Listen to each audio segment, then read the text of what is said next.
right. Once again, back here on the Hot Tag Podcast.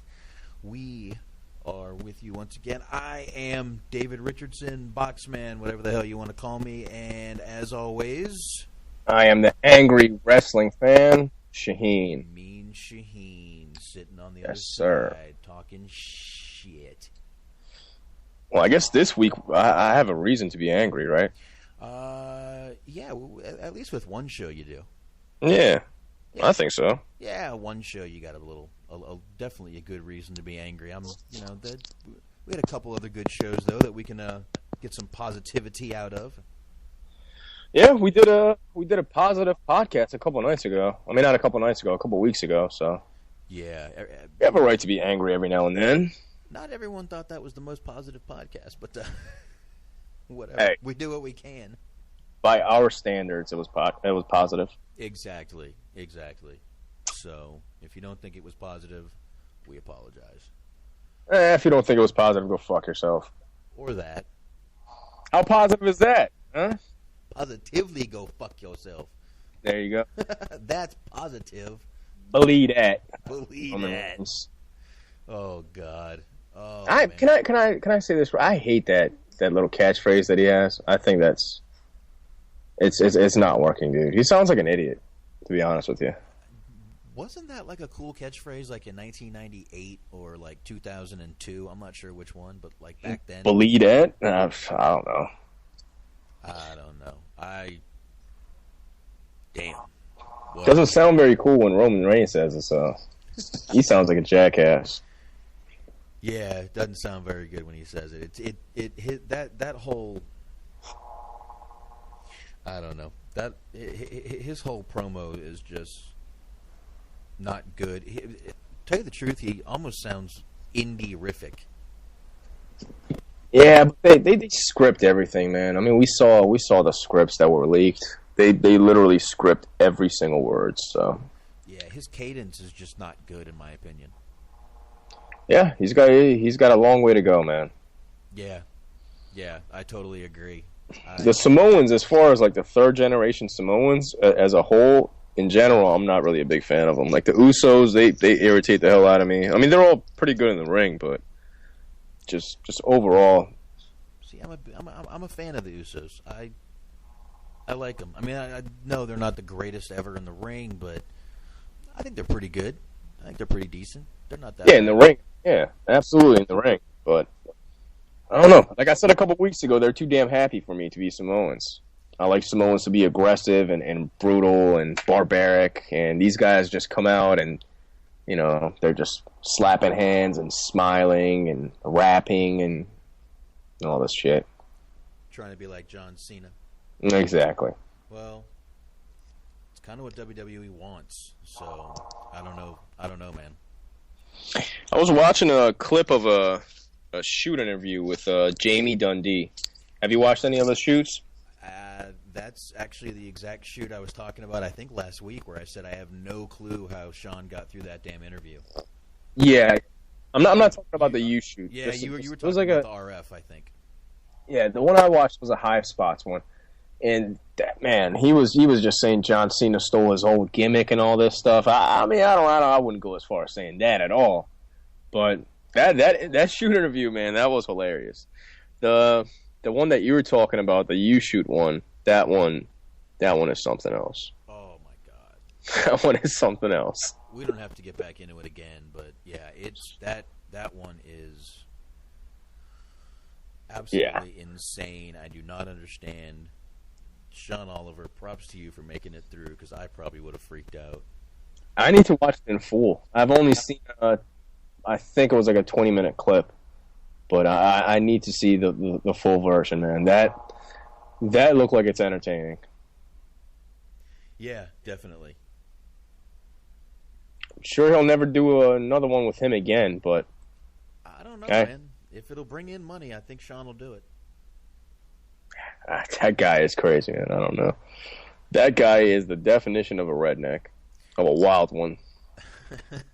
That is a wild-ass redneck. Yeah, he makes Stone Cold look like a city slicker.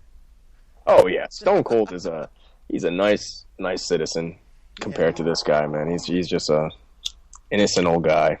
Yeah. This guy, he's a fucking drunk, man. This guy was blasted on camera. Oh man, yeah. Like I said, I saw that. He was sitting on his lap, on Sean Oliver's lap. My God, man. Man, I haven't watched it in a while, but like I said, there are a ton of good shoot interviews out there that I've seen, and I've got a ton that I haven't watched actually. I've got Caitlyn's. I mean, who doesn't want to watch Caitlyn's? I would not want to watch that. Are you serious? Yeah, why would I want to watch that, man? I don't know. I'd watch just to watch her boobs bounce as she talks, but that's only me, I guess. Yeah, I'd rather. I don't know, man. I can't sit through like a 4-hour shoot with Caitlyn talking about Dolph Ziggler and AJ and all this stuff. Yeah, I don't know, but what others do I have that I haven't seen? I remember I saw the China one a while ago. That one's kind of tough to get through. And I'll tell you what, the Maria Kanellis one is so hard to get through. Yeah, I bet, man. All these ones that you're naming, these ones sound brutal. I haven't watched any of them, and to be honest, I don't have any interest in watching a China one or a Maria Kanellis or any of these female wrestlers. I mean, the Maria, it wasn't hard because it sucked.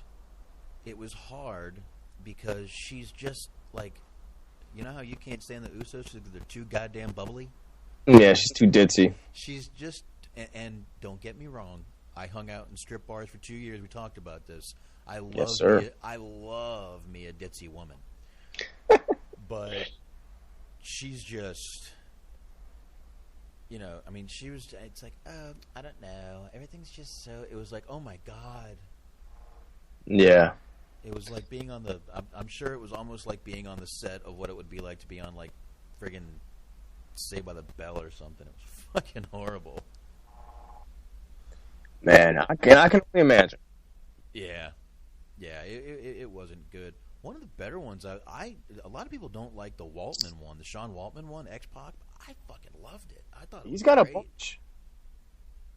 He's got about like 5 or 6 out. He's got a few. He's got the he also has with the what is it, Breaking Kayfabe that I haven't seen, but I heard that touches some pretty deep subjects. So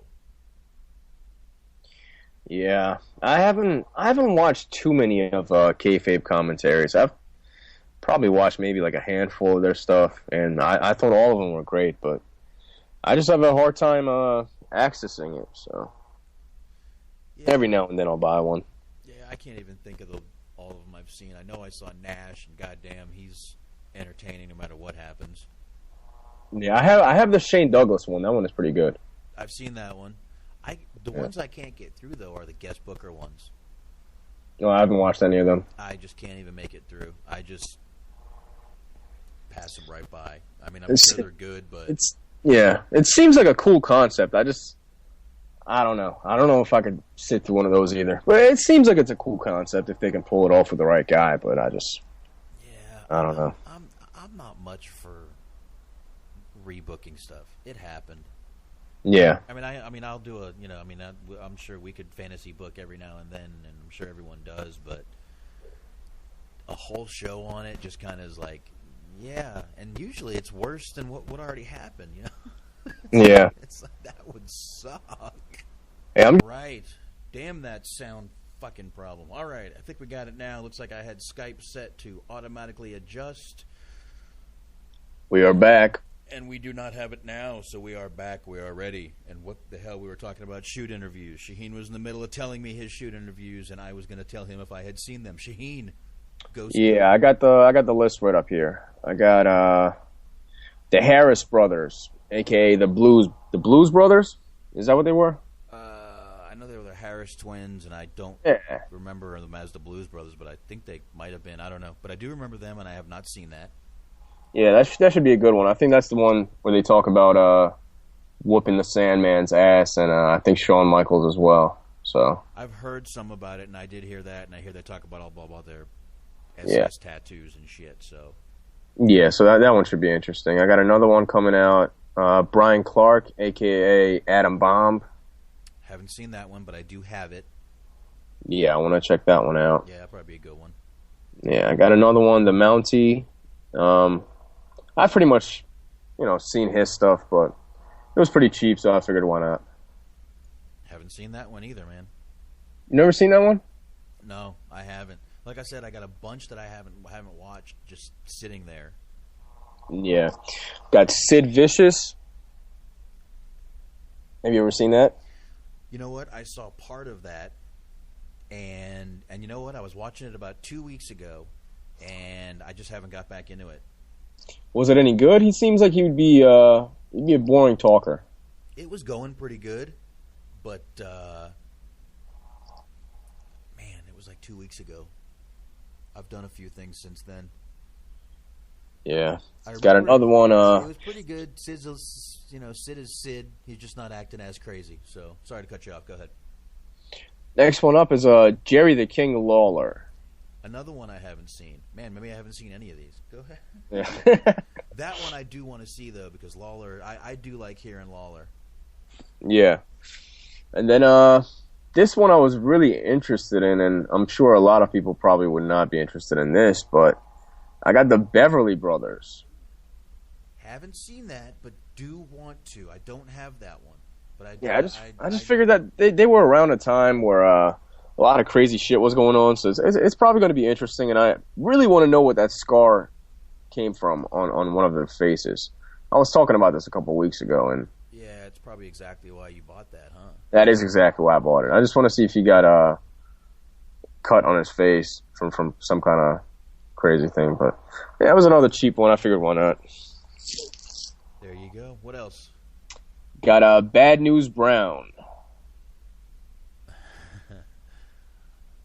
I haven't seen that, but goddamn, have I heard a lot about it. I need to watch that one too. Yeah, I think that one's going to be a good one. That's definitely going to be a good one. All the shit he talks.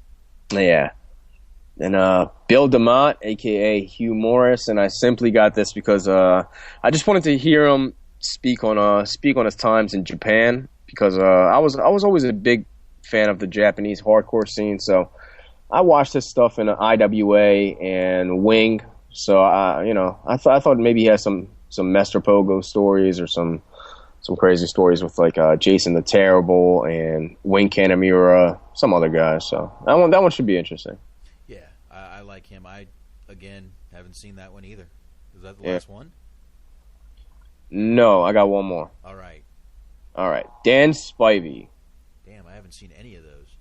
Yeah, I'm looking forward to that one, man. That's Dan Spivey. That's going to be good, definitely too. Yeah, you got some good ones there, man. Yeah. So thanks to my credit card, I got these for free. So that's awesome. Get your rewards, people. If you have a credit card and you spend a lot of money on your credit card, get the rewards. Get the rewards, peeps. Yes, sir. There you go. So I'll check these out over the next couple of weeks or months, and maybe if you can get a copy of some of these, then we can review it on the show. So I've probably got a bunch of them. There you go. I'll definitely check them out. Like I said, I should actually, man, if I listed all mine, I don't know, but we should be all right. Yeah. Another one that I got that's really interesting is Leatherface. You know Leatherface? Mm-hmm. Yeah, his stuff that was an awesome one, man. I really enjoyed that one. Nice. Yeah, it's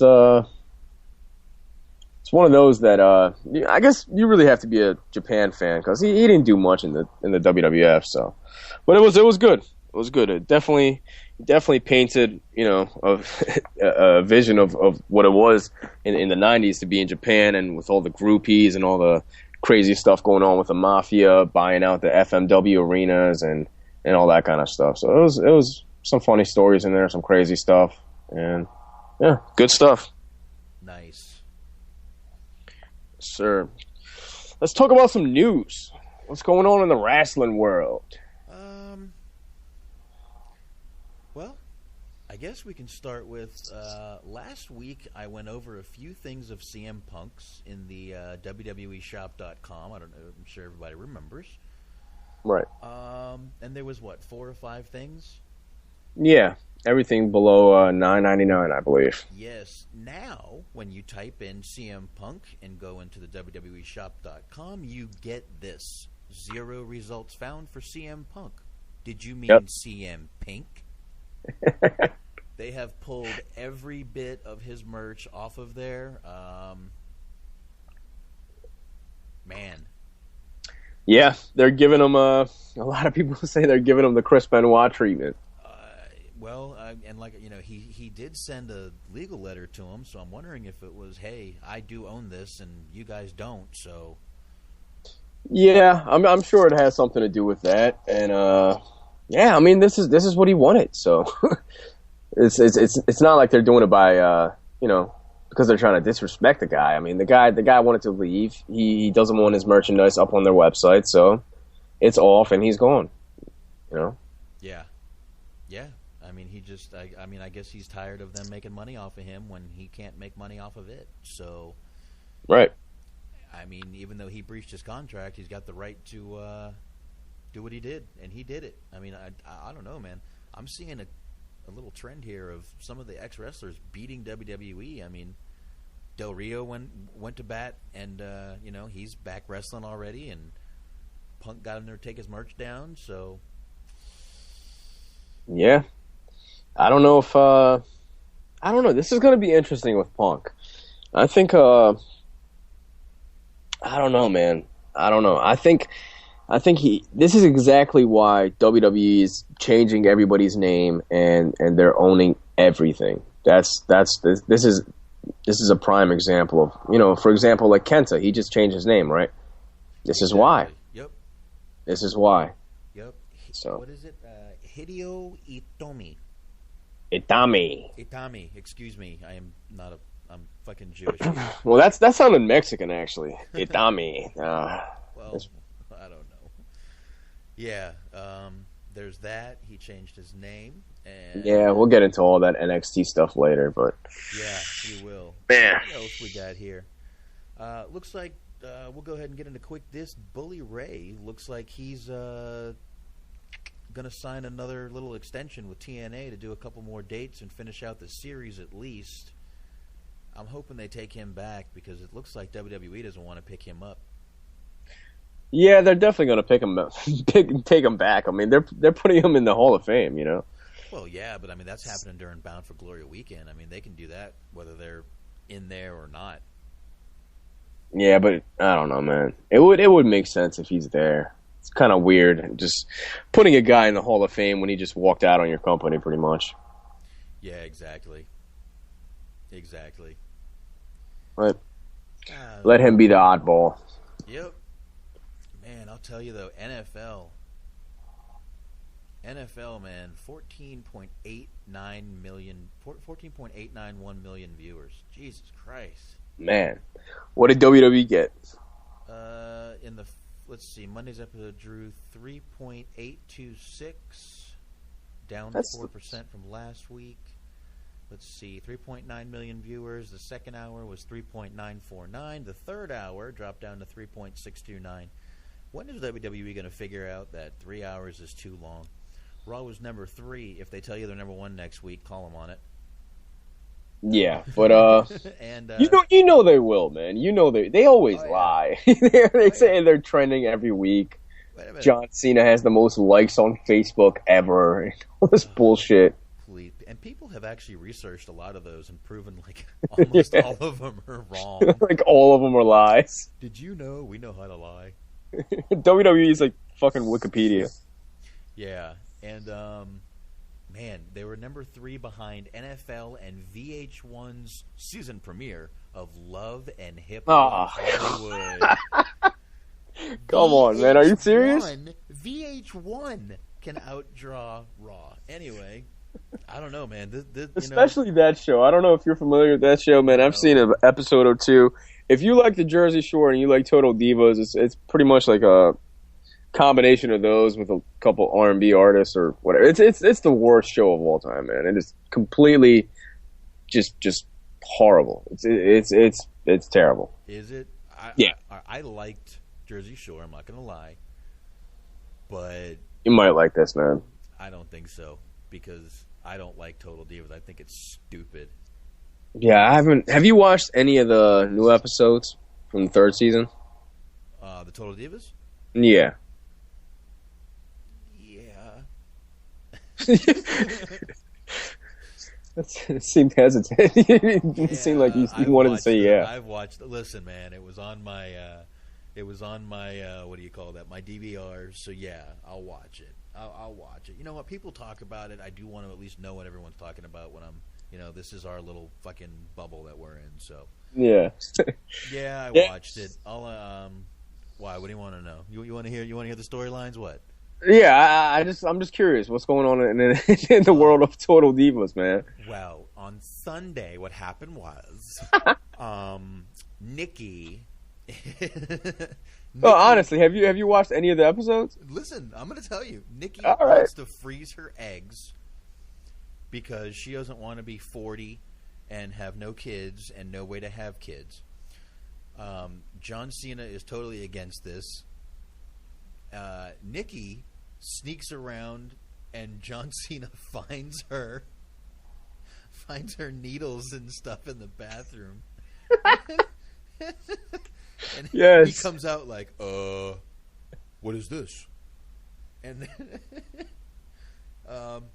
it's just horrible. I'm really starting to wonder if this Nikki John Cena relationship is nothing but a WWE Total Divas producers thing. I'm starting to wonder that. This is the week where Daniel Bryan found out he needed surgery on his neck and relinquished the titles. Oh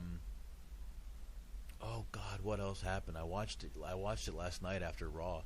Is Tyson Kidd still on there at all, or no? Tyson Kidd is still on there because he's married to Natty, and those two are just like the I mean, they're like a Leave It to Beaver family who just doesn't touch each other. I'm wondering if those two sleep in separate beds. Honestly, it's funny you say that because I get the same feeling. Like they seem like they're just completely distant and they're just married. That girl's got a body. I'd be. Yeah, she's not bad. I think Natty's probably one of the better looking divas. I'd be tapping that shit. And what else? Eva Marie and her husband. He doesn't want to convert. She wants a Catholic wedding. Her family's freaking out. Her family is the creepiest family, dude. Yeah. Definitely. I mean, are the fucking brothers, man? The brothers are like they seem like they're so protective of the sister, man. They seem like it's kind of weird, man. Are they banging her? Yeah, they seem like they're banging their sister, man. They're fucking weird. It is a little weird. I'll agree. It's absolutely weird. It's that's Total Divas for you. That's Total Divas for you. Yeah, it is a little bit weird, but I got a question now. Yeah. What's that? What's the one girl's name that can't wrestle at all, and she was banging Michael Hayes. Rosa. Yeah, Rosa Mendez, right? Allegedly banging Michael Hayes. Now, is Michael Hayes going to be on the next season of Total Divas with her? Oh man, that would be interesting. Might as well put that on there, man. That would just be wrong, dude. She comes in. This is her first scene in there. Natty walks in her room. Well, not her first. One of her first. Natty comes in the room and she's buck naked. Rosa. Yeah. Just buck naked with her new gianter than they were boobs and. Today's. Oh man. Ah man. Yeah. I'd love to see that not blurred, but anyway. She's terrible in the ring, dude. I don't think I've ever seen anybody as bad as her. Maybe Eva Marie, but that's about it. Yeah, but at least Eva Marie is really fucking hot. So if she's in the ring, you can just stare at her ass and watch it bounce around. I mean, she's flat out. That girl is friggin' hot as hell. Yeah, she is. But yeah. Maybe I'll get around watching some Total Divas sometime. I mean, it's. I don't know. I'll be honest with you. The way they're playing out this breakup between Nikki and Brie on Total Divas, is about 1,000 times better than they're doing it on Raw. I would imagine so, because it's fucking terrible on Raw. So it's scary. Pretty much anything better. Would be better than that. It's definitely better. Trust me, it's not good, but I don't know. It's not the worst. It's not the best. I don't know. Yeah. Jersey Shore was the same way. It was not a good show, but I found it very comical. Yeah. Total Divas, man. I don't know, dude. I never really got into the show. I thought the first season was all right, but after that, I just never got around to watching it. They're telling me in the chat room I have to use more of a southern draw and giggle the whole time I talk about Total Divas. Ah. Does that mean I got to trash TNA too? Oh. Talking about some wrestling over here, man. I'm sorry, Dwayne. We love you. We love us some southern wrestling over here, man. Yeah. Eating some chicken wings, watching some wrestling. Hey, let's not play. I love me some chicken wings. I don't give a fuck who you are. If you don't I love chicken wings too. Like chicken wings, go fuck yourself. Who doesn't like chicken wings? I don't know. Crazy people. Yeah. Vegans. Like I said, crazy people. Nothing against vegans. I have a couple of vegan friends, but yeah, fuck them. Yeah, fuck them. Yeah, fuck them. I don't mind vegans if they would shut the fuck up about being vegan. Yeah. I really don't. Yeah. It's like, oh my god, you're eating meat. Do you know what you're doing to that poor cow? I'm like, yeah, I'm chewing his fucking flesh. Get the fuck away from me. Yeah. Yeah, they are kind of in your face about it. And, you know, and I always said when I quit smoking, I was not going to be that guy. And I don't think I am, but, you know, yeah. You know, but it's the same thing, you know. People who quit smoking are always all over you, so. Yeah. I don't know. Yeah, there we go. CM Pink doesn't like chicken wings. That bastard. Oh, yeah, CM Punk doesn't. Oh, man, why do they still chant for CM Punk? I don't know. It's like they're trying to mess with fucking AJ and. Yeah, but just why, dude? Why? It's so. Stop being so. Oh, look, I'm smarky. I know Yeah. they're married. I know they're married. Yeah, fucking any 8-year-old can read a goddamn dirt sheet too. Yeah, we get it. You have the internet. We get it. Oh man. You know about Dave Meltzer. We understand you, fucking marks. You don't need to. You know, every time she comes out, dude, like she already expects it, and honestly, she's guys. Let's not make fun of people. Oh, I'm sorry. I forgot. That's all they deserve it, man. They deserve it. Yeah, I know. I know. Go ahead. You were saying she comes out. Goddamn wrestling marks. I know. She comes walking out. around with their replica titles around Walmart and shit. You know? Go to these conventions, dude. I see 60-year-old men walking around with replicas. You know, and you could tell their family is just embarrassed, and they have to accompany this guy to this fucking convention and have him act like a kid again just because he's going through a midlife crisis. It's sad, man. Some of these people are sad. But Yeah. hopefully, I'm not talking to any of the listeners. But hey, it is what it is, man. There's some fucking weirdos in the wrestling world. Listen, whenever we make fun of people, anyone who's listening, present company is always excluded. Yeah. We are not talking about you wonderful people that listen to this goddamn show. There you go. All right? We are talking about the other people who don't, the people on the outside. Yeah, the other people, you know. The not-so-hot taggers. Yeah. We're talking about the WWE universe. Yeah, what the fuck am I saying? Jesus The Christ. hot tagger. Oh, my God. All right. Jesus Christ. Oh, man. Smoke weed every day. Yeah, where are you going with this? I am going into Raw. I think we should just go to Raw. All right, well, how about you segue into Raw? Give me 1 second. I just gotta grab my smokes real quick. Go ahead, man. You go ahead and segue into this wonderful episode of Raw. Okay, I will do my best to segue into this wonderful episode of Raw. Heyman started out As usual, Paul Heyman comes out and cuts the best damn. I don't care. Paul Heyman could be a televangelist. Paul Heyman could be a Nazi leader, and I would still want to listen to the man. Paul Heyman is a wrestling god. It is so sad to me that a non-wrestler can cut promos, I will guarantee 100 times better than almost anybody else out there. Did you see what I just did right there, though? I got him right back. All the marks love me once again now. Oh, that's you just have to say Heyman is a god, and they'll love you back. You can call him fat and obnoxious and stupid and all this stuff, but as soon as you say Paul Heyman is a god, you'll be back on their good side. That's right. Paul Heyman is a god, and we're on a mission from God. That's right. We're on a mission from God. All right. We're on a mission from God to save wrestling. Paul Heyman could do it if they gave him everything and said, roll with it, motherfucker. But we all know he doesn't want it, and they're not going to do it, so no big deal. But, yeah, Heyman comes out, usual awesomeness. I loved it. Corny Cena shows up. I did notice he had on a pair of black shorts. Was I the only one? Yeah, I didn't notice it. See, that's what I'm trying to say.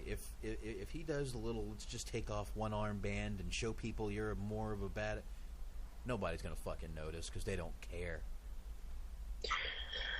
Yeah, Paul Heyman, man, this guy is fucking awesome, and I honestly thought Cena was great last week. I gave him his respect due and his props last week.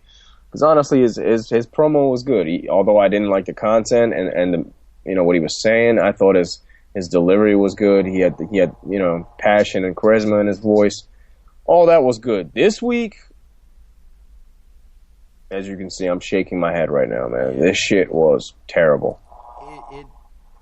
It really was. I mean, there's nothing I can even say that would sum that up even better.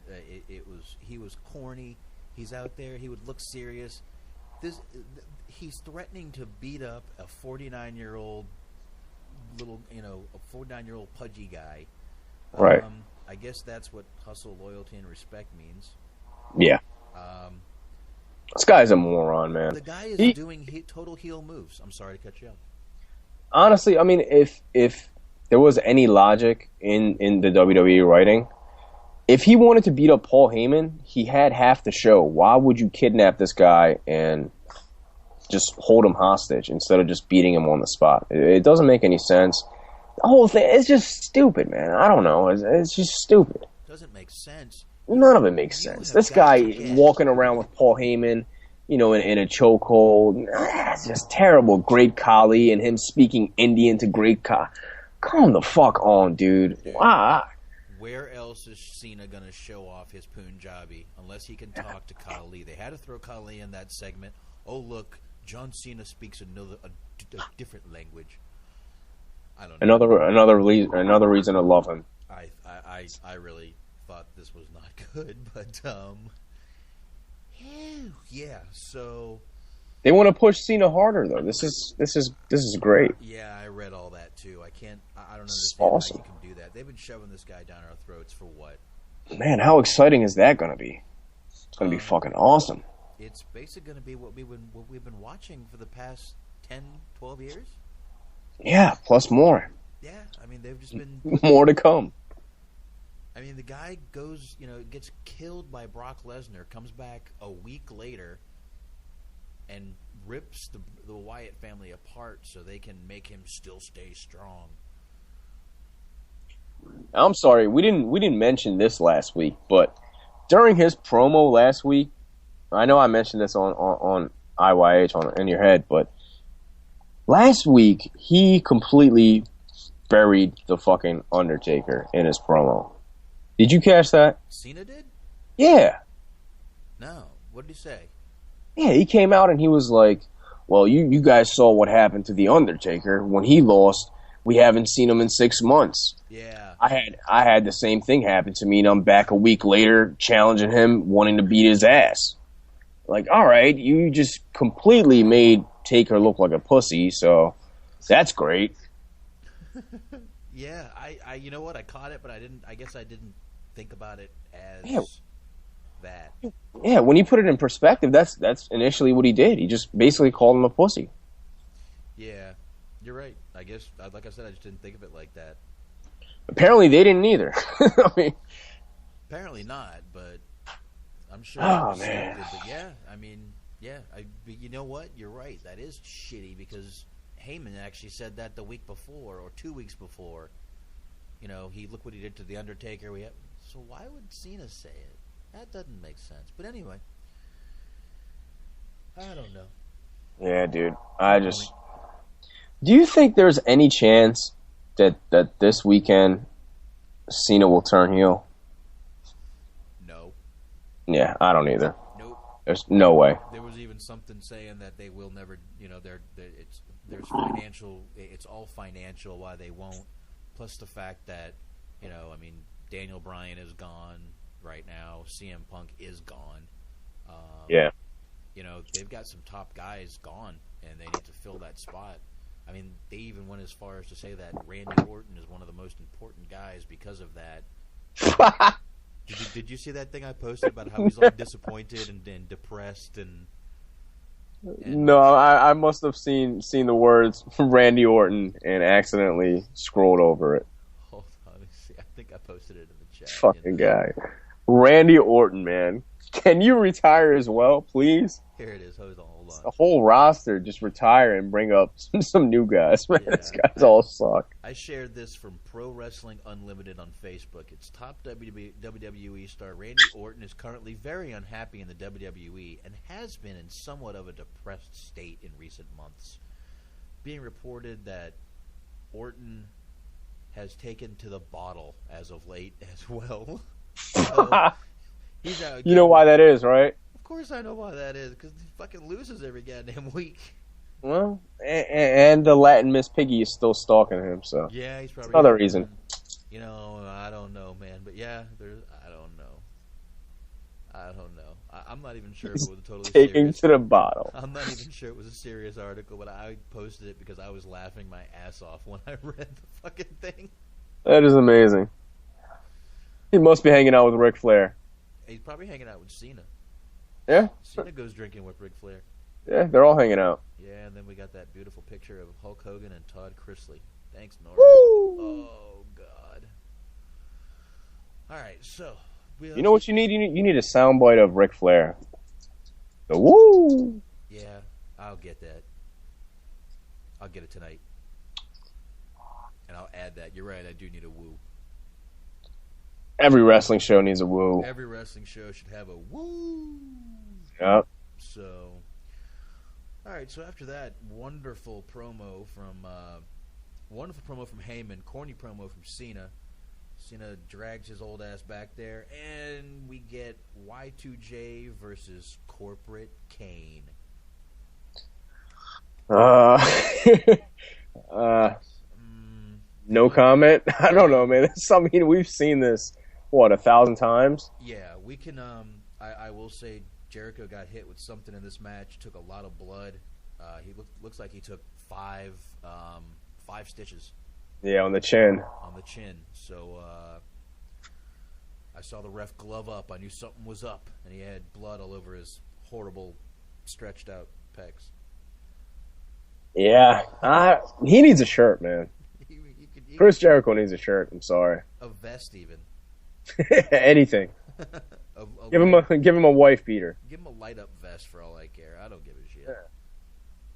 Oh yeah. Yeah. So. Yes, Kane is another guy, man. He needs to go away, dude. I've had enough of this guy. Honestly, man, if I can't watch any more of Kane, which is the main reason I kind of tuned out last night during this match. But I'm playing it in the background, and it's just as bad as last night. So yeah, it's that match happened, and yeah, Kane really. I mean, it's just like he comes out now, and it's just like I'm gonna do the. I don't know. He really has no part on the show. It's like they're forcing you to just watch him in this part of the show, and it's not that interesting to me. Yeah, I don't think you're the only one. I don't think it's interesting to anybody. No, I'm glad. I don't even think Kane is interested in his own gimmick anymore. I mean, can you blame the guy? No. Look. No, I can't blame the guy. He's, I mean, he gets dragged out there. He gets beat half the time, made a fool of. So, I don't know. I mean, if I was Kane, I'd probably want to go ahead and ride off in the sunset. Like the working man. Like the working man would do. So, I don't know.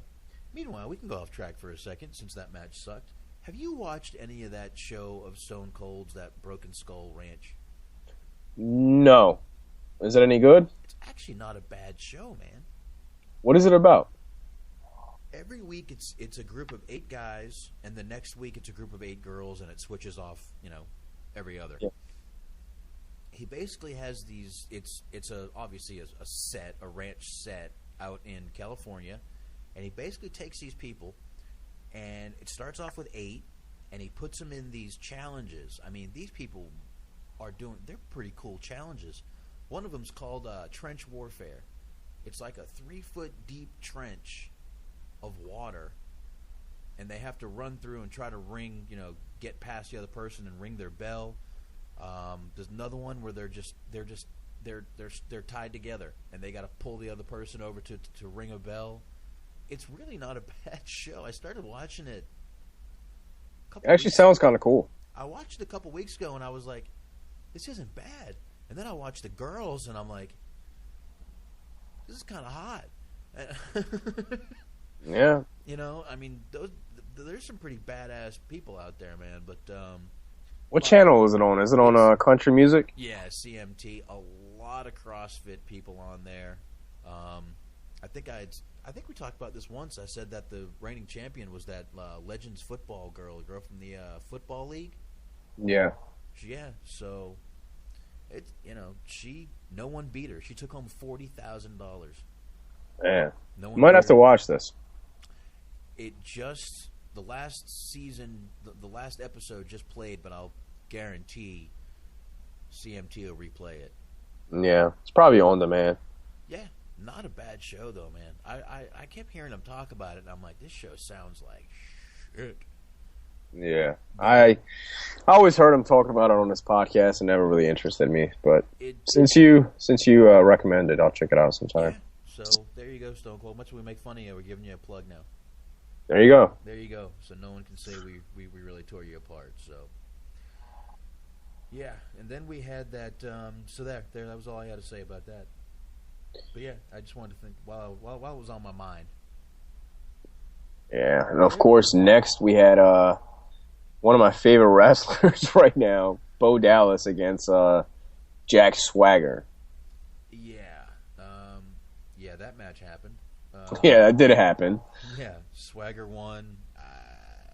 Dude, this whole Raw just happened. That sums it up. It happened. Yeah, it happened. I mean, like an episode of Raw happened this Monday, and yeah. All right, that's the show. We'll be back next week. All right, I'm gonna go get something. And, all right. Well. No, all right. Yeah, Swagger won that match. I think if I remember correctly, he got him in the Patriot. Dude, he tapped him out, man. He tapped out Bo Dallas. I mean, that's my fucking guy right there, man. Dude, that's my guy. Dude, Bo Dallas. I'm a believer. I'm happy for you. I can't do it. I can't get into it. I can't. I think it's great, man. I think it's hilarious. I'm not going to say it's not funny, but I just can't sit there and be like, this guy is awesome. It is awesome, and it's amazing. I'll call him a guilty pleasure, maybe, but I ain't calling the motherfucker awesome. I'm sorry. Yeah.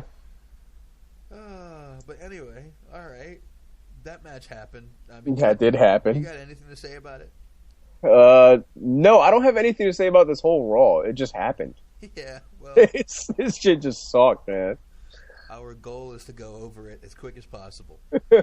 Yeah, so we can talk about some shit that we actually want to talk about. I'm flying through my notes here. I'm going right to Paige and Nikki. Paige and Nikki versus Brie and AJ. I had let's see, what did I have here? One note. When the hell did AJ turn babyface? I think as soon as she returned, pretty much. She always got a pop for the most part. Well, she gets fucking CM Punk chance, but they've never, she's always been this heelish. I don't know. Anyway, there was a lot of, nice asses in the ring and a great match. Yeah, what do you? How long do you think they're gonna stretch out this feud between Paige and AJ? I mean, it's already been like 3 pay-per-views. Dude, this is your next Cena Rock right here. What are you talking about? Oh yeah, I'm sorry. This is your next Cena Rock. They're going to announce it the day after WrestleMania. Yep. Absolutely. All right, I'm not even going to go any further for that. Yeah, don't even lie to yourself. I'm not even going to roll with the whole thing. That's what they're going to do. That's it, man. This is your next Rock Cena. It's going to happen. They completely just dropped the whole lesbian gimmick. Of course, I'm sure people started making fun of it, and they're like, "Oh my god, we can't do it." So, I don't know. A lot of skipping. There was a lot of skipping at the end of the match. Yeah, that was kind of odd. I thought that was weird. Just Nikki won. It was then Nikki, I think, attacked Brie or something like that after the match. Yeah. So on to the next thing that happened on the show. On to the next one. I noticed. I got a little. Has Bray switched up his voice and cadence a little bit, or is it just me? I'm not sure. I try to tune out when it comes to the Bellas, so... Well, I noticed Bray sounded a lot more clear, coherent, whatever you want to say. Yeah. And his cadence wasn't as, I want to say, choppy as how most of his promos are kind of really... almost unclear and choppy, I guess. Oh, you're talking about Bray Wyatt. I thought you said Brie. No, I switched to Bray. I'm sorry. Oh, Bray. Okay. No, forget those fucking... Yeah, I thought that's what you were talking about. I was about to say, man, why are we still talking about the fucking Bellas? No, if Nikki switched that... No, Nikki couldn't switch her voice and cadence if someone fucking paid her to. Yeah, you lost me for a while. I was like, what? I'm sorry. Bray Wyatt, to me... has switched kind of changed up his voice. It's much clearer, and like I said, it's not as choppy. Did you notice that at all, or did I? I don't know. Really I didn't really notice it. I thought it was an all right promo, though. I mean, he's kind of getting stale, man. I really think he has so much potential. I mean, this guy. I don't want to say he's the next Undertaker because there's never going to be another Undertaker, of course. But the next gimmick that's kind of eerie and has that supernatural feel to it. I think he could be the guy if they actually push him and just give his character some depth. It's so one dimensional right now. As soon as he debuted, he's pretty much been the same guy, doing the same promos, doing the same type of style. He needs to switch it up a little bit. Boring. Is that what you're trying to say? Absolutely. Okay, I'm just making sure I heard you. Yep. Yeah, but maybe that's why he switched his voice a little bit. I mean, like I said, it was almost like he was using his regular voice. I don't know. The cadence just wasn't as sermon-y, maybe. You know what I mean by that? Like I don't know. I do, but I didn't really notice it though. All right. Maybe I'll check it out again. All I right. didn't really notice it. Fuck it. We'll just go to the next match then. I do like how Rowan and Harper are coming out with him again, as far as his ring entrance and just standing in the background. I was getting a little worried they were just going to stick those two on their own, and I don't know if that's the best idea right now. No. Especially not with that theme music. That shit is terrible, man. Yeah, you got a point there. That shit is terrible. Please, man. Please, somebody in the WWE, everybody that's listening to this, man, tweet them and tell them to give them some new theme music, because that shit is terrible. Garbage. Hot garbage. There's like a bunch of people that need new theme music, man. Fucking trash. Cesaro needs new theme music. Yes. Rollins needs new theme music. Yes. Ambrose probably his is alright. No, I like his. I like his. Bad, but even Rollins isn't bad. I just think it doesn't really fit him. No, it's like this big Marilyn Manson type, percussion beat in the beginning, and then yeah, it's like a punk rock beat to it, I guess. It's very generic. Yeah. In my opinion. I should give that theme to like Corey Davis. Is that his name? Corey Graves. Didn't he? Can't he not wrestle or something? Or is he? Yeah, that is true. Yeah. He got too many concussions. Yeah. That sucks, man. It does, because he had he could have been, I hate to say, but he could have been their next Punk. He was all tattooed up and, he could have been a pretty good guy. I don't know. Maybe they'll reconsider and give him a shot, another shot. I don't know. Well, if WWE is just giving out jobs as CM Punk because of tattoos, I got tattoos, man. WWE, sign me. Please, give me a couple million. There you go. Mean Shaheen's ready to go, motherfucker. I am ready to go, man. Ready to go. That's it. Put me on the stage and give me a mic and I can bitch and moan just like CM Punk. Hell yeah. Put him against fucking Bull Dempsey on NXT. Be Shaheen and Silent Bob. Oh, man. Right. Bull Dempsey, man. That fucking guy. Oh, God. All right, we'll get into that. We keep going. Don't get me started on that, man. Yeah, that Big Show Bray match I didn't care for much. Smiling Big Show is shit, in my opinion. Honestly, I liked it, actually. I think Big Show and Bray, that's the type of guy that Big Show should be putting over. This is, I think that would give him a lot of credibility. I think they work pretty well together, I guess, man. I can see this. I can see a rematch being added to the Night of Champions, Big Show and Bray Wyatt, which I wouldn't mind that. I guess not. He doesn't have a match, does he, for Night of Champions? I don't think so. Big Show should not be coming down there smiling and. Oh yeah, dude, that shit is terrible. He comes out like a fucking big baby. Oh God, he's a. Why would you want to? Anyway, before I get into a 5-minute rant about this, he's soft. Yeah. Oh God. SAWFT, soft. God, don't start with that shit. Big Show's fucking soft. Oh, anyway. Hey, bro, he's fucking soft, man. And then I think we went to another Kali thing, and all I have here in my notes is please fire Kali. Yeah, please do, man. This guy, his tits take up the whole TV, man. Every time he comes on TV, all I see is his big ass nipples. That's all I see on my television set. Big double pepperoni nipples. Yeah, it's like the guy's so fucking big that the cameraman can't get his face. They just get his tits the whole time. Then John Cena comes to translate. Thanks, Cena. Save the world once again. Let us know what Kali is saying. Thank you so much. Jesus Christ. That's sarcasm, by the way. Yeah, the only note I have after that literally just said, please fire Kali. Yeah. I know he's your foot into the India market. Well, you fired your other guy who could speak perfect fucking English to do that. Do they really make money in India, though? I'm not even sure they got a deal yet. You know who does have a deal in India? TNA. Yeah. Good for them. That's hell yeah. Double thumbs up for that, man. That's awesome. Hell yeah. I'm happy for you, TNA. Yeah, TNA's got it, man. But total nonstop action. Yeah, we'll get into that later too. I don't know. Yeah, we'll get into that later too. That wasn't so bad either. Yeah, I didn't watch TNA last week, so I can't really. Well, comments. This isn't gonna be a very long show then, because we're flying through Raw pretty good this time. Yeah, we can talk about other stuff, man. There's plenty of stuff to talk about. I'm not worried.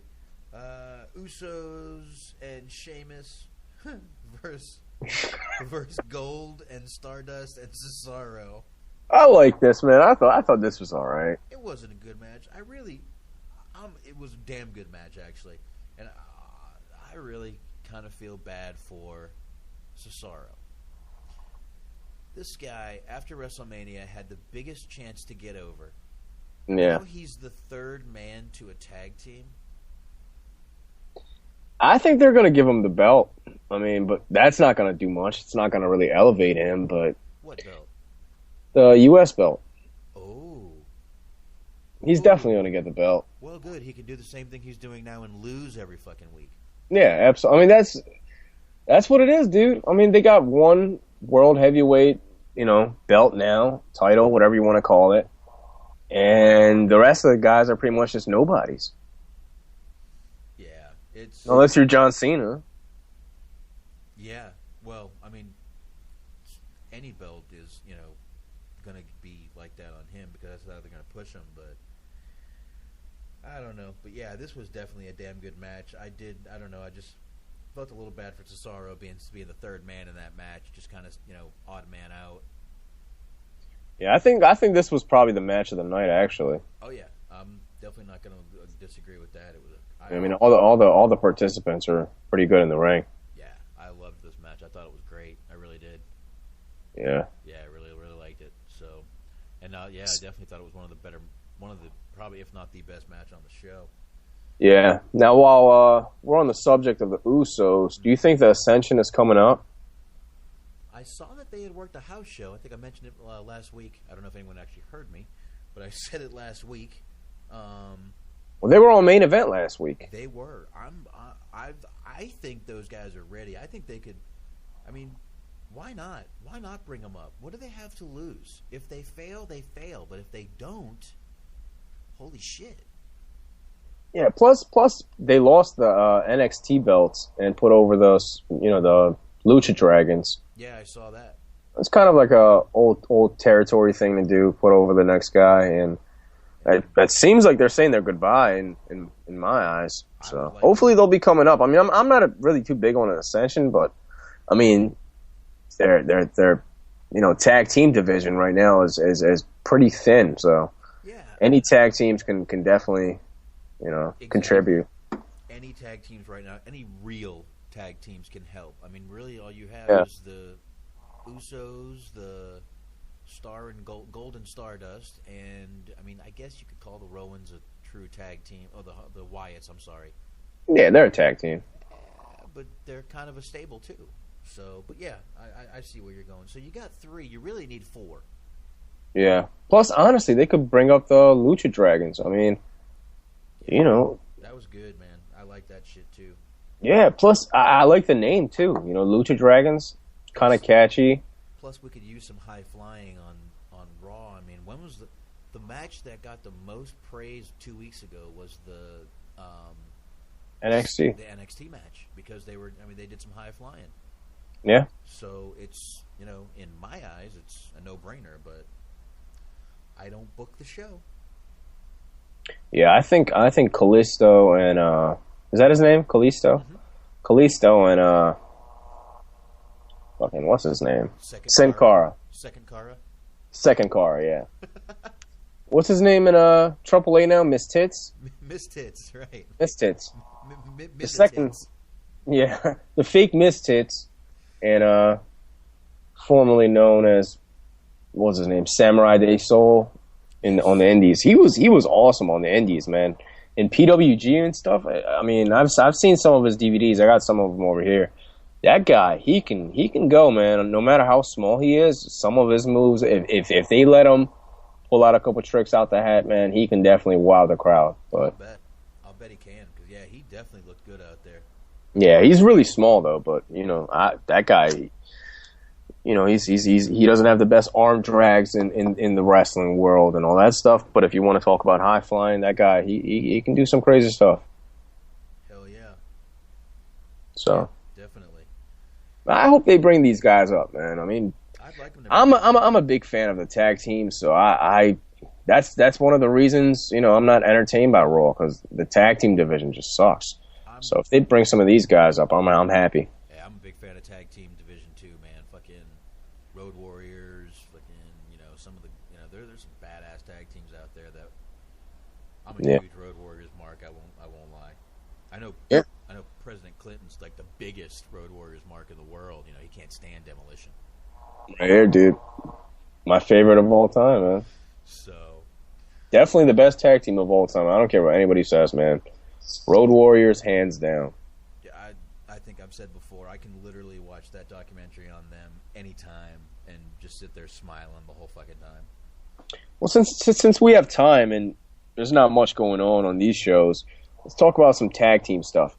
Name your top 5 tag teams. Oh shit! Oh shit! Put you on the spot, man. Yeah, I mean, I'll go ahead and I'll try to think of them off the top of my head real quick. Road Warriors is definitely my number 1. I'd put Warriors number 1. I'm gonna have to put the Rock and Roll Express at number 2. I'm gonna have to drop the Midnight Express in there also. Okay. I'd have to drop.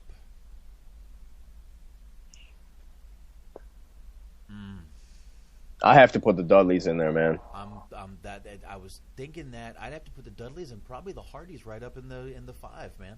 Yeah, I would have to put the Dudleys and the Hardys in there. And see, Rock and Roll Express and Midnight Express, I like both of them, but that's kind of right before I started watching. I mean, I started watching when I was 4 years old, so I do remember them, but I didn't grow up on it. But some of the best feuds, man.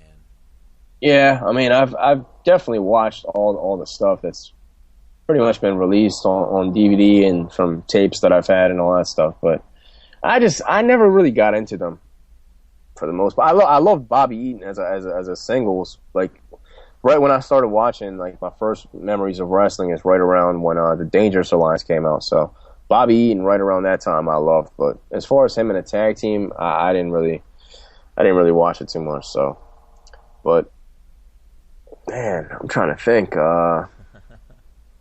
That is a hard one, man. Well, it's only 5. It is only 5, but I mean, it's like someone asked me to do 15 movies the other day. I'm like, hell, I could do fucking 50 and still have 50 more left. yeah, actually, I just put mine up. I saw. Yeah. I just saw that. Yeah, I'm gonna go ahead and put not a guilty pleasure of mine, but more of an underrated tag team. That was short-lived, but I think I would put them at number 5. I would put the Eliminators from ECW.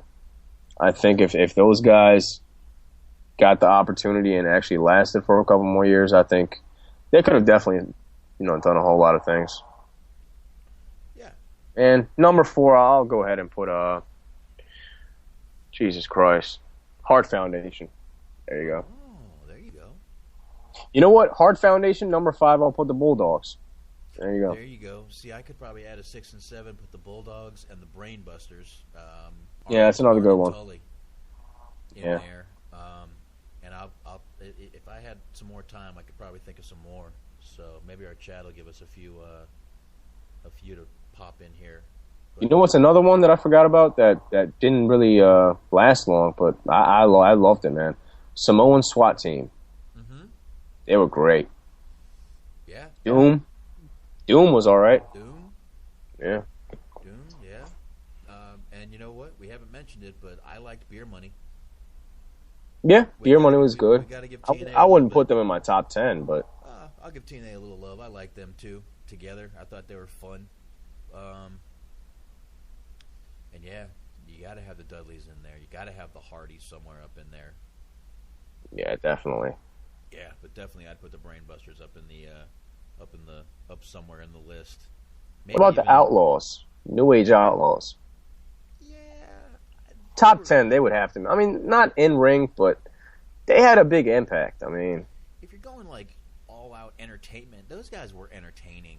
right. I mean, they weren't great in the ring. I mean, to put them in, I mean, Arn and Tully, holy shit, those guys kick ass in the ring. I mean, they'd pick that body part and tear it apart, and Tully's out there slingshotting people off the ropes and shit. But I don't know, man. Man, how can we forget the Steiner brothers? Oh my god. Yeah, I would have to put those in my top 5, man. I'm sorry. Somebody's got to get kicked off. I'll take the Dudleys off and put them in then. Yeah. Yeah, I'd probably have to do the same. Maybe I'll keep the Dudleys and kick off Hart Foundation. Maybe. There you go. I'd put Hard Foundation at number 6. Oh, there you go. Yeah. Road Warriors definitely number 1 though, but I would have to put Demolition in my top 10 still. I think. I was never a Demolition fan. Never. I liked them. They were still different, man. They were a knockoff. They were meant to be a knockoff, but they were still different. They look like sex slaves, man. They didn't look like the Road Warriors. Well, the Road Warriors, when they first came out, looked like that's true. That's people. true. I mean, they could have been out there doing the YMCA. Yeah, I guess they kind of look like the Road Warriors and like AWA. Yeah, that's what I mean. I mean, the Road Warriors came out like that in the beginning. If you watch that documentary. Yeah. So, I don't know.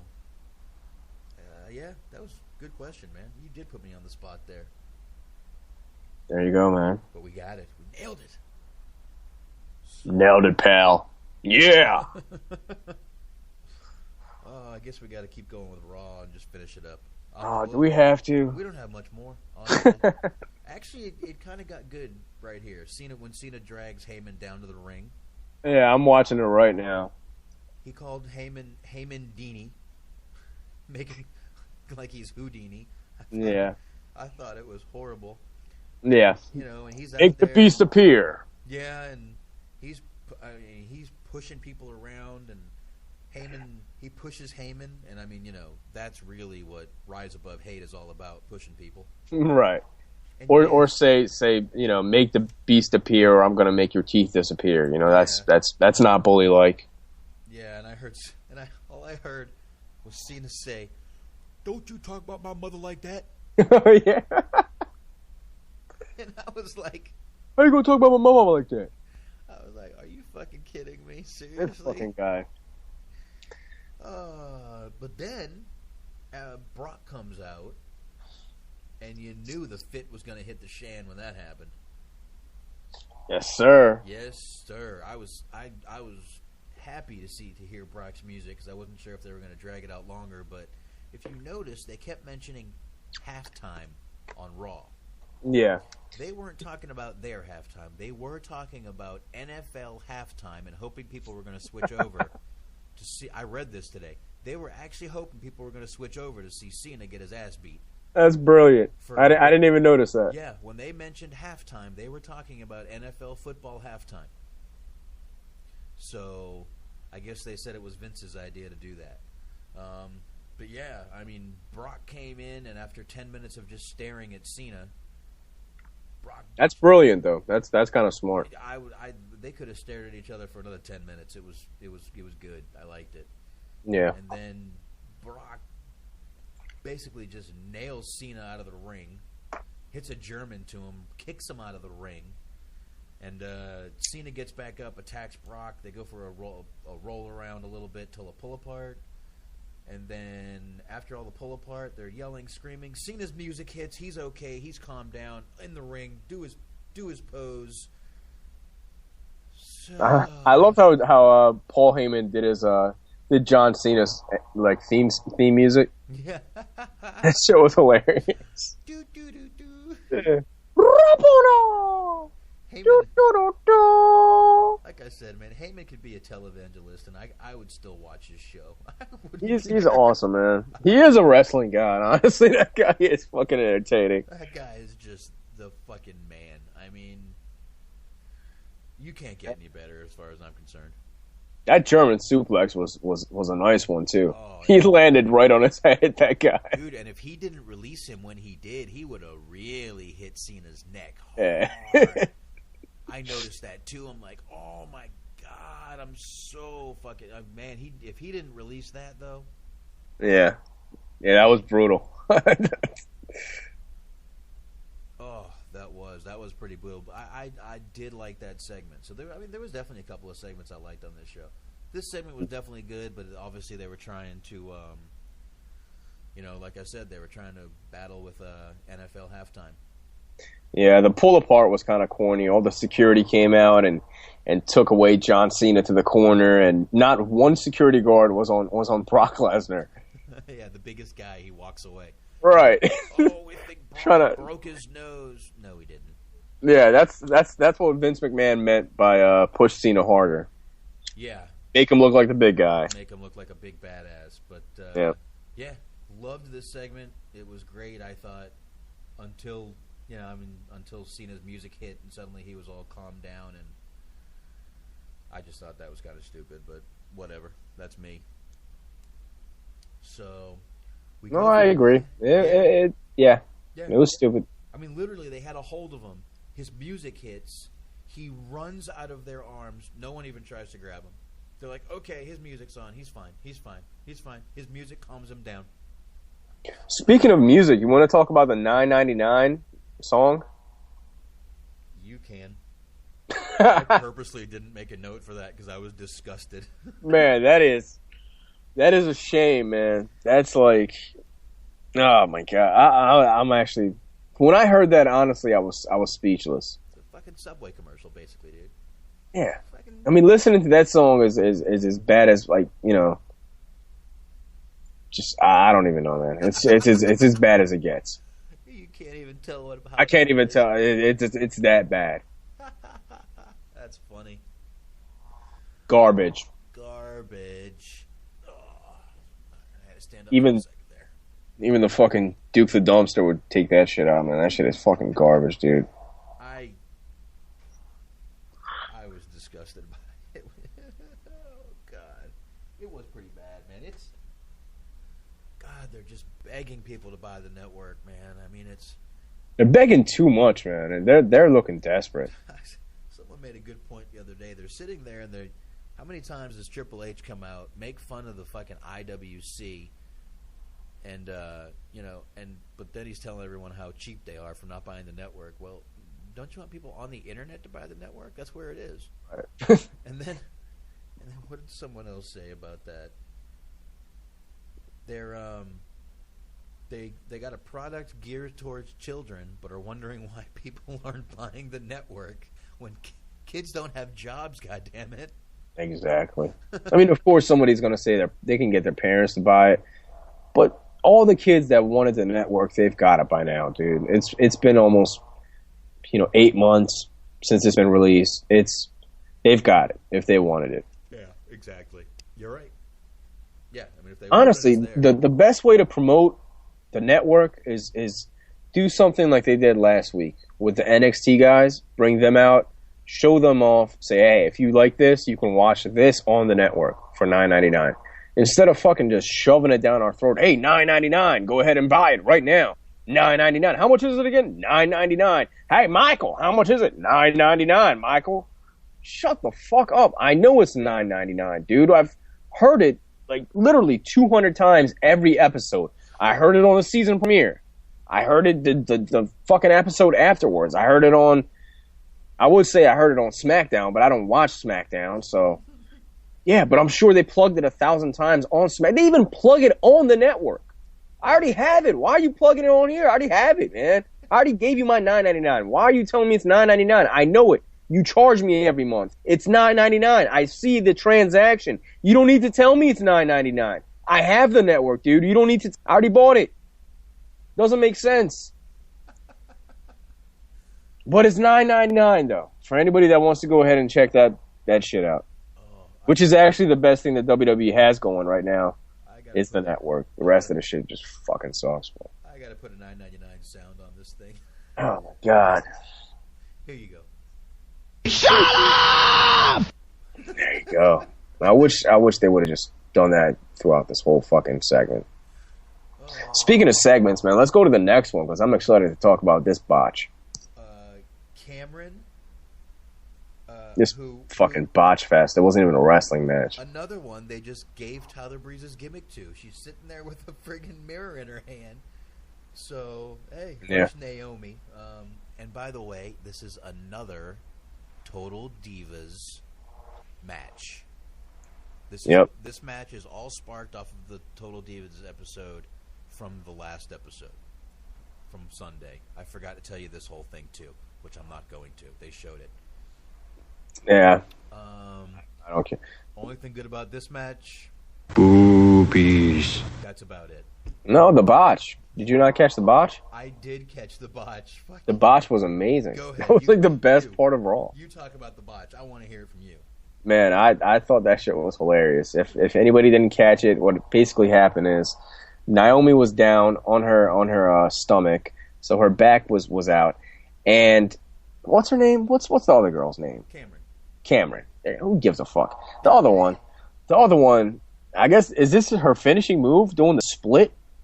So anyway, she lifts her leg up and does a split onto her back. Now, I can't imagine how a woman doing, splitting her thigh across your back, and I can't imagine that being too painful, but I guess that's one of her moves. But yeah, she go ahead and did that and just laid on top of her. Now, keep in mind that Naomi is not on her back. She's on her stomach. So you can't pin the girl. And she's telling the ref to go ahead and count. And the ref has to obviously just go ahead and tell, hey, you're going to have to roll her over. You're botching this whole fucking thing. They're going to kill me for this. So this girl should not be on television, dude. You can tell this is the problem with them just hiring models and basically trying to make superstars out of them. Because they weren't wrestling fans, so she doesn't even understand the concept of, you have to have your back on the mat. She was screaming, count it, and the ref actually said, count what? Yeah. I love watching with headphones on, because you can really hear every little thing that's said. Count what? Exactly, count what? And she looked down like, oh, my bad. Yeah. Oh my god, this is hilarious. Cameron is total crap in the ring. I mean, I thought she was about to go for a crane kick for a second. Yeah, she's ditzy as hell too, man. She is just absolutely horrible in the ring. I couldn't. And then that botch. Do you know what shit she probably got when she went backstage? Yeah, because she probably went backstage, smiling and laughing, thinking it's funny. I can imagine her being that type of person, to, take it really lightly and make a joke of it, and then she gets backstage and, they're pissed off at her. I hope they show this going backstage on Total Divas and the crap she got for this next season. That would be interesting. I want to see that. Because if no one gave her shit, I would have. Yeah, I would want to see that. That'd be interesting. Yep. Yeah. I think Naomi ended up winning the match. I didn't get that far. I think I got up to take a piss. Yeah, I think she did. It doesn't matter. No, I don't even know. It doesn't matter. It doesn't matter. So next, we got the Miz and Mizdow against R. Ziggler and Dolph Ziggler. Yeah, it was an alright match. I mean, nothing spectacular. Wasn't bad. It was kind of weird seeing R-Truth in one of Ziggler's tights. Kind of looked like a gay stripper. Yeah, honestly, I could barely concentrate on this match, I'll be honest with you. Reason being, JBL could not stop being an annoying fucking prick and saying, oh my god, look, is that R-Truth or Dolph Ziggler in the goddamn ring? I don't know, I can't tell them apart. Yeah.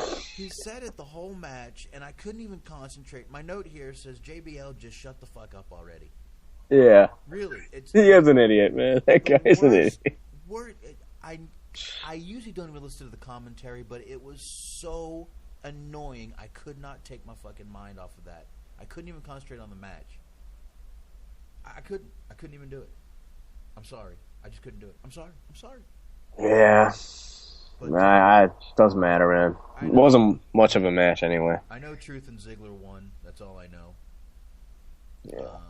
Well, next we got a promo by Seth Rollins, and my God, I feel bad for this guy because... Oh, my God, that was so bad. Dude, it was terrible. This whole fucking Raw was terrible. That's what I've been... Literally, almost everything was bad on this whole show. This was the worst... It was, I swear to God, I think they wrote it for Cena and said, you know what, let's just add Roman Reigns' name and give it to Rollins. That'd be perfect.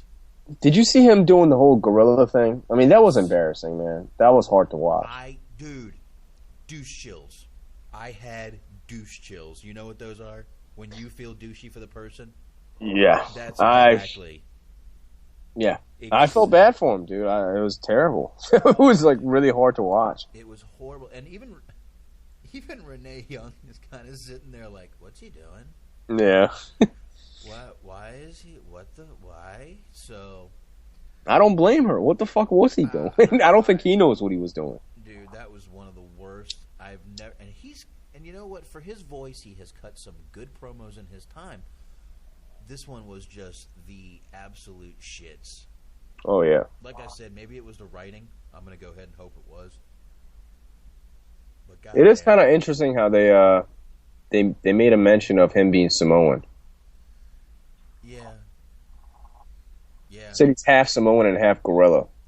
And half rhinoceros. Yeah, rhinoceros. Yeah. Because they're not too smart. Yeah. Awesome promo. Man, it was an indie promo. It really was an indie promo. I don't know about that, dude. That was just a terrible promo. That's what I would go ahead and say. I've heard some better indie promos than that. Like the last 30 seconds of it, when he kind of got serious and just started talking, wasn't horrible. But the first, however long it was, holy shitey. Yeah, it was hard to watch, and they went ahead and had a match, which really, really confused me, because why would you give this match? Like, I don't get it, man. I don't get it. Why give away this match on Raw? I thought they were going to have some kind of, fuckery going on, and they were going to have a rematch. But no, they had a full match. They just had a full-blown match for free on Raw. Mm-hmm. Although it's been announced that they're already going to have a rematch at Night of Champions. So why the hell would anybody want to pay $9.99 to watch a rematch when they just watched it on Raw and watched Reigns beat him clean? Yeah, and they literally announced it right after the match. 1, 2, 3. By the way, we want to let you know this is going to be a rematch Sunday. Do these two guys know about it because they're in the ring? Yeah. It wasn't even a bad match or anything. It's just, it's stupid, man. I don't get it. It wasn't a bad match, except the spear at the end was so soft. Yeah. And I mean, he's taking care of his friend. Oh, it was just not good. It was not good. It looked weak. I don't know. Maybe I definitely saw some other people noticed it, but it was a soft spear. Yeah. And yeah, literally, I mean, it's like they counted to 3, then they announced the fucking thing. So I don't know. But then we finally get to the end, which I guess this would be. This is your main event of the evening. There we go. What a main event this is, right? Yep, and that was from Rocky, so this fits very good. Now, I'm going to go ahead and pass on this because my DVR apparently just doesn't want to have me watch this. Which actually, I don't mind it, so I'm going to go ahead and thank my DVR for not recording the rest of the show. You have a smart DVR. Yeah, smart DVR. Yeah, so here I got. So please, I have 2 enlighten me, because I don't know what happened, so enlighten me, please. It was basically just Henry and Rusev come down. Obviously, they gave out some flags for Mark Henry because everyone in the audience had a little American flag they were waving around, so obviously they gave him out. Henry, in my opinion, Mark Henry was horrible. He had the cadence where they were yelling "what" the whole time at him. What? Exactly. Why he does that, I don't know. He should learn to get past it, but I don't know. They cut promos and Rusev came down. Henry slammed Rusev to the mat hard, like friggin' the Prince Albert bomb. What was that, Baldo bomb or something? Just put him down to the mat, and pretty much it. Bunch of yelling back and forth, blah blah blah. Lana looked good, whatever. So this was honestly the main event. No surprises. Hogan didn't come out. Nothing happened. No, brother. Oh, brother. Oh, man. Nope. Well, what a main event that was. This was that was Raw, and that was it. That was the main event. event, my friend. Do you think Triple H and Vince are like pissed off about this whole thing, how it went down? Because they have to know it was a bad like way to end the show, especially a go home show for a pay-per-view. I don't know if they give a flying fuck anymore. But I mean, you would imagine if they're paying. I mean, I know why they did it, but I still think that should have been the main event. They should have had the whole Brock and Cena thing go off, at the end of the show. It makes sense because it's for the world title. It's two main eventers. That should have ended the show. But I get why they put it in the middle because of the whole halftime thing. But I don't know. I think they could have put the Rusev thing in the middle and just promoted that. They could have put the Rusev thing before the Rollins-Reigns match and had the Rollins-Reigns match be the... Yeah, even that. Yeah, that would have been fine. I mean, there was a ton of stuff they could have done. They could have maybe not brought Paul Heyman into a room for, 3 segments. Yeah. And done that instead. But, again, who am I to book? Who am I to book Raw? Anyway, well, Raw's over. We probably should stop complaining about it. Yeah. So, what do we want to do next? We want to get into TNA, or we want to get into NXT? We want to just, what do you want to do? Well, I think we should skip TNA this week since I didn't watch it. Let's do NXT, and then let's do our predictions for Night of Champions. We can do that.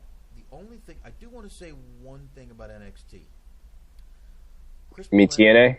Yeah, TNA. I'm sorry. Chris Melendez did debut this week. Okay. Guy's got some potential. He does wrestle with his prosthetic on.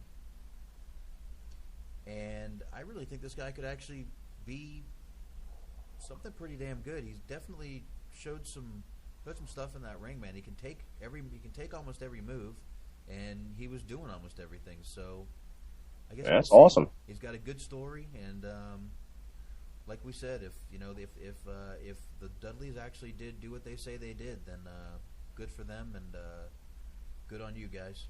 So yeah, I mean, I don't know, man. I mean, you gotta imagine TNA doesn't have a developmental, so yeah. I mean, this guy, it's literally probably his first match. So yeah, well, probably his first real match, but yeah, I mean, he definitely has some potential. He's definitely green, but good for him. I hope he kicks ass. Yeah, I salute him for what he's doing, man. Yeah, takes a lot of guts to do what he's doing. So yeah, and this week we have the tomorrow night actually. That's going to be the No Surrender, special. So it looks like we already got Lashley and Rude lined up. Another the title match series, the tag title series, and a battle royal with Taryn Terrell, Madison Rayne, Brittany versus Havoc versus Rebel versus Velvet Sky versus Angelina Love. Oh my God, man, they have that many female wrestlers. My God, it is going to be a good night for boobies. Yeah, baby. Oh man, it's going to be a good night tomorrow night. I'll be watching that. So that's all I got to say about that. Woo! And I'm not sure about there we go. That's it. But yeah, I didn't have much to say about TNA. It was another pretty decent show. Not as good as the weeks before, but what are you gonna do? Yeah. So, well, let's go ahead and talk about NXT Takeover 3, I believe. Or no, Takeover 2. Takeover 2. 2. So, NXT Takeover 2, the Fatal 4-Way. Yeah, man. I admit I like the whole show. Yeah, honestly, this was probably the weakest one out of the 3 specials that they've done in the last year. Mm-hmm. But I thought it was still great. I mean, not a great show, but it was definitely a good show. I mean, for the most part, the whole show was okay. Yeah. But I thought the main event was really good, so thought it was decent. Yeah, and we talked about the first match basically already. Sin Cara and Kalisto versus the Ascension. Yep, the Super Dragon. Oh no, Lucha Dragons. Lucha Dragons, right? Yeah. Lucha. Yeah, what a match, man! Those guys, some exciting. It was those two. You know, the Luchas definitely make it an exciting match. Yeah, absolutely, man. Yeah. I think they should bring him up, man.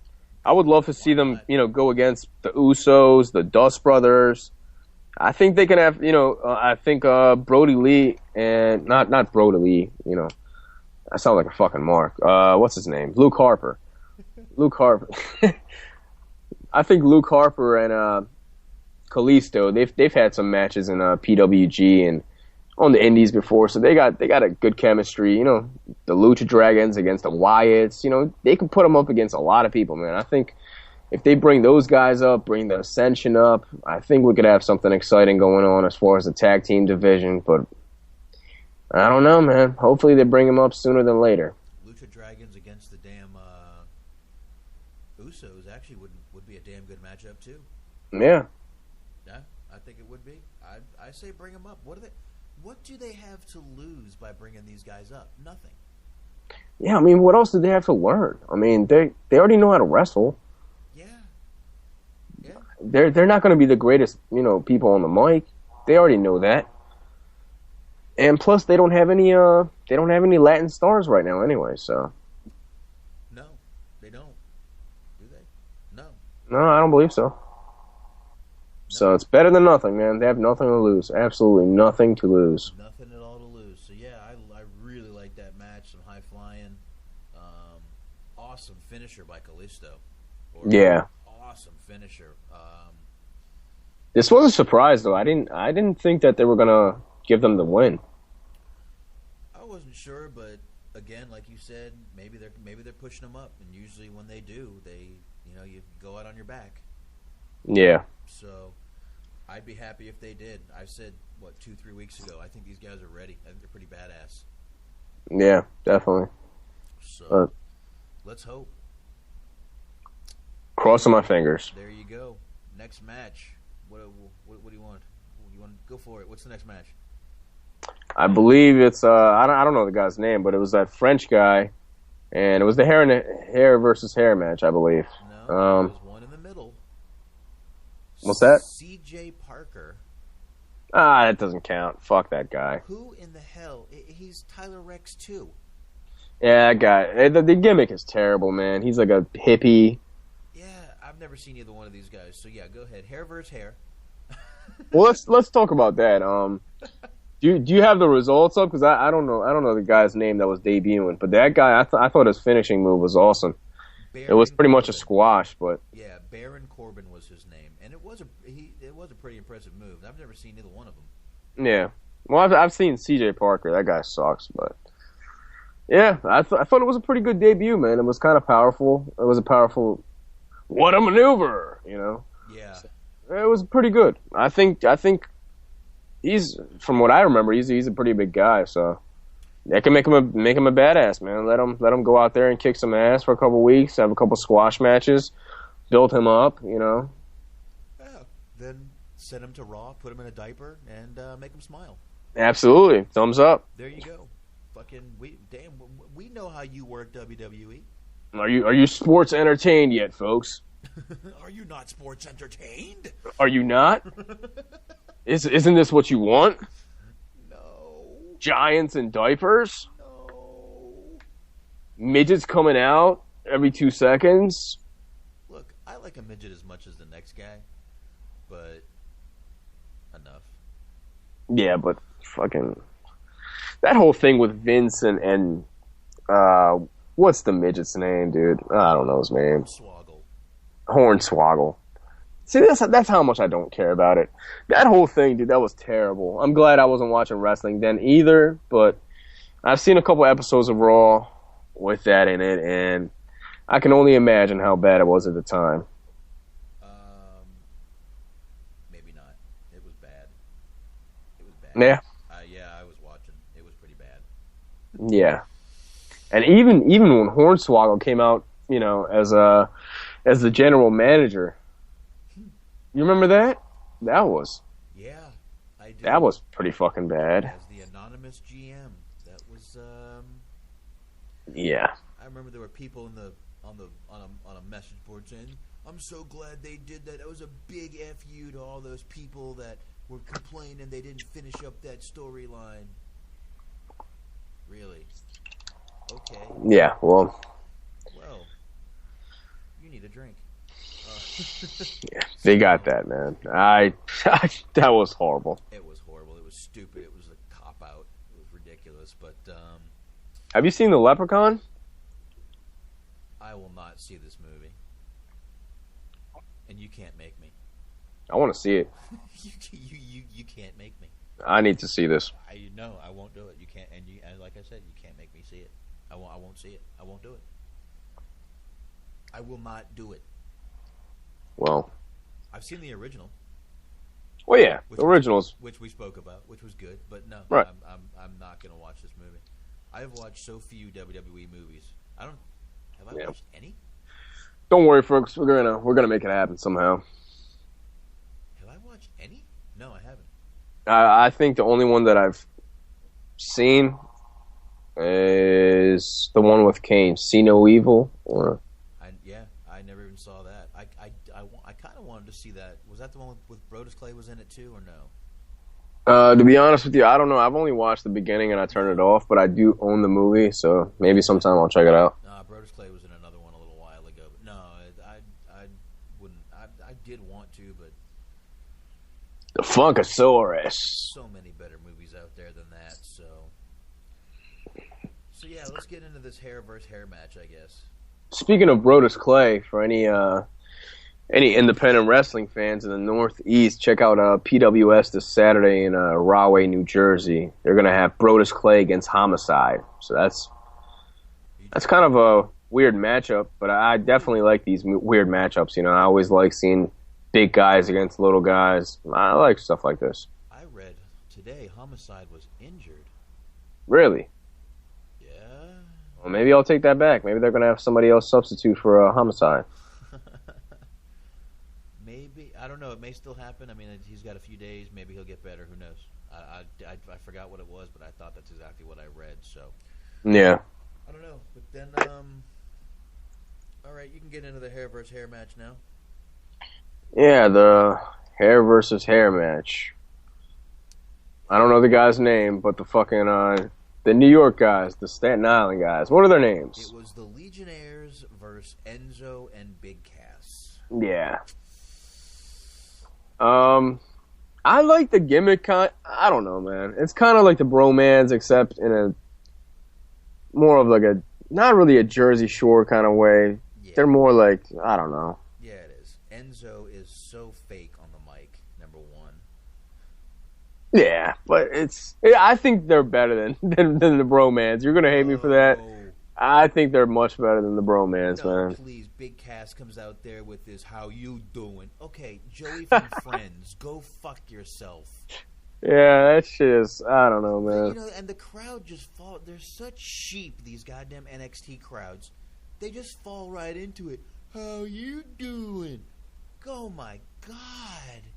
Yeah, they definitely are. They do follow everything, which is why we have Rosebuds on Raw, because he got over on NXT and they think it's a good gimmick. Yeah, well, Emma got over on NXT too, and look what happened. Oh, she stole. Still, no one knew what to do when she came out. Emma would come out, everyone was just like, pee break. Yeah, I mean, it's because they didn't explain the gimmick. I honestly thought the gimmick was kind of unique. I thought they could have done something with it if they actually explained it. I mean, but they never did. So no, they never did. Yeah. Hold on here. That's good. And if anybody didn't know the gimmick, it was basically supposed to be she's all like clumsy and stuff outside the ring, but she can still be good in the ring and win matches. But she's just kind of off. Her balance is off. She's kind of awkward and stuff like that. But I thought it was something different, man. Yeah, I guess. Whatever. Man, they're saying they can barely hear me again. I haven't got that complaint all night. Hold on 1 second here. You sound fine over here. I guess compared to you. So what I'll do is I'll just jack it up to nothing and we'll go from there. There we go. All right. Bang. All right, there we go. So we should be I don't know how, but I got to get your mic. I got to get a mixer so I can turn both of our mics up and down. That's my that's my next venture, so we can do that. We're gonna venture out. Yeah. So. Yeah. I don't know. I just. Yeah, pal. Yeah. There you go. I just can't stand this Enzo and Big Cass. I mean, Enzo get the bucket. Where have I heard that before? Yeah. So one of the greatest of all time, like we said, Dudley Boys. Yeah. Exactly. They should bring Bully back, man. I think he could have a nice little decent run in the WWE. Maybe. I think it could be good. If they actually let him do his thing and go against John Cena, I think that would be interesting. Come out as a Paul Heyman guy. I don't see it, but it would be good. Yeah. Yeah.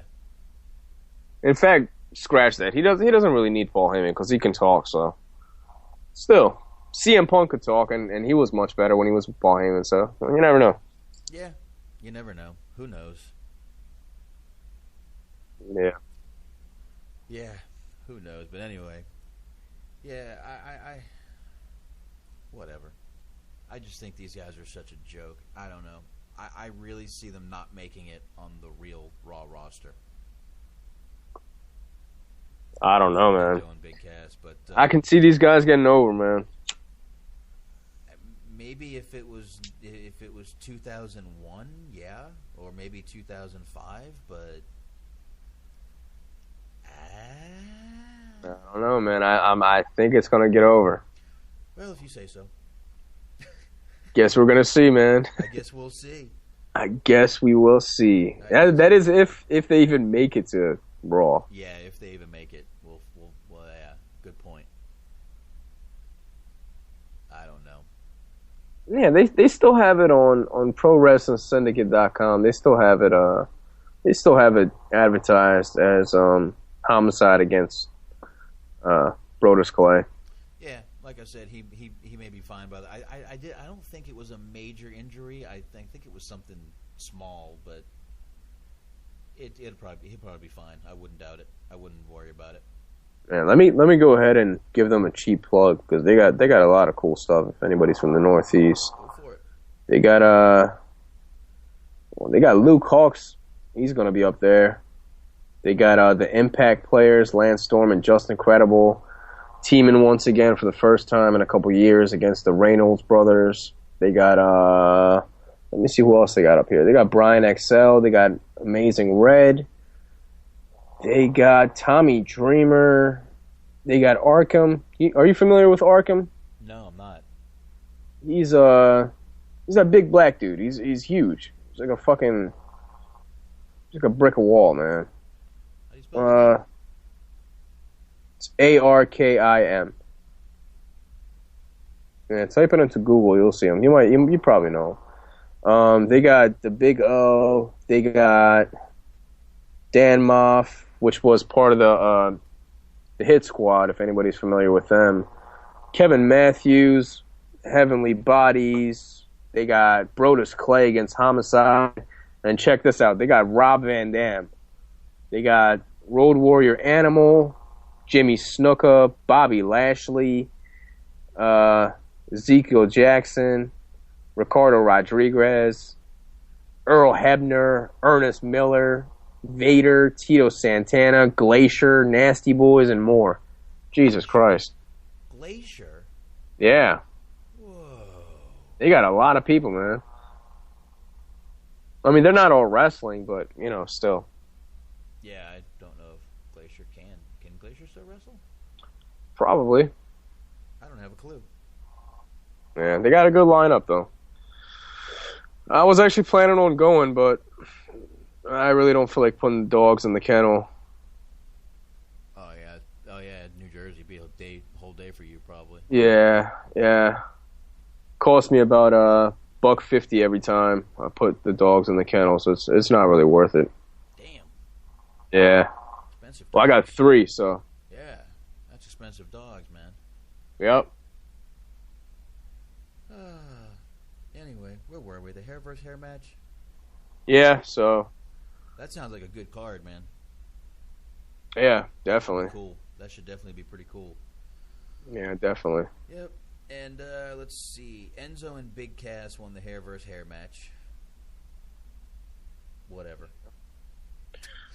Yeah, I'm not really too familiar with half of these guys, so I can't really. I mean, both of us, I guess, can't really say much about it. But I thought it was entertaining for the most part, the whole show. But the main event was really what got me, and the women's match. I mean, that was pretty good, but man, that ending, Charlotte with that moonsault, that was a horrendous botch, man. That was terrible. Ooh, yeah. She just landed right on her feet. Yeah, she did. That was pretty bad. I really thought but I mean, and even with that botch, she's still better than most of the girls out there. Yeah, that is true. I mean, she's only been doing it about a year, so. Yeah, and she's still better than most out there, so. Absolutely. I just thought that was a huge botch. That was a. Yeah, it was. I don't know. But I did rewind it to watch it again. Yeah. Anything you'd like to say about any of these other NXT matches before we get to the main event? Let's see. We already talked about Kenta coming out. Ascension comes out. Oh, we didn't talk about Kenta. Well, we talked about his name a little bit. Yeah. Well, let's talk about Kenta. Okay. Well, got the debut of Kenta, and I guess Ric Flair was supposed to bring him out, but I guess he had surgery. He had stomach surgery. Yeah, they said he had a few things, some minor surgeries. So. Yeah. So William Regal brought him out, which I'm perfectly fine with that because it actually makes more sense since he's the general manager now. So I was absolutely fine with that. They brought out Kenta, and they actually referred to him as Kenta. But, of course, since WWE, the corporate company that they are, they have to protect their name, and they have to protect the product and investments. So they have to, of course, change his name to something Itami. Hideo Itami. Hideo. That's probably which sounds. Doesn't that sound like a Mexican name? It sounds like a lucha, like Hideo. Itami doesn't, but Hideo might. Yeah, I don't really get a Japanese vibe from that so much, but I don't know. I guess we'll get used to it. But I thought Kenta was just so much easier on the tongue, and it's just it's kind of catchy. People can chant it. I don't know. They know the name already. Yeah, but Hideo Itami, see, it's not as easy as Kenta. Nope, not at all. But yeah, I thought they put him over, man. I thought it was a pretty good debut. I was pretty happy with it.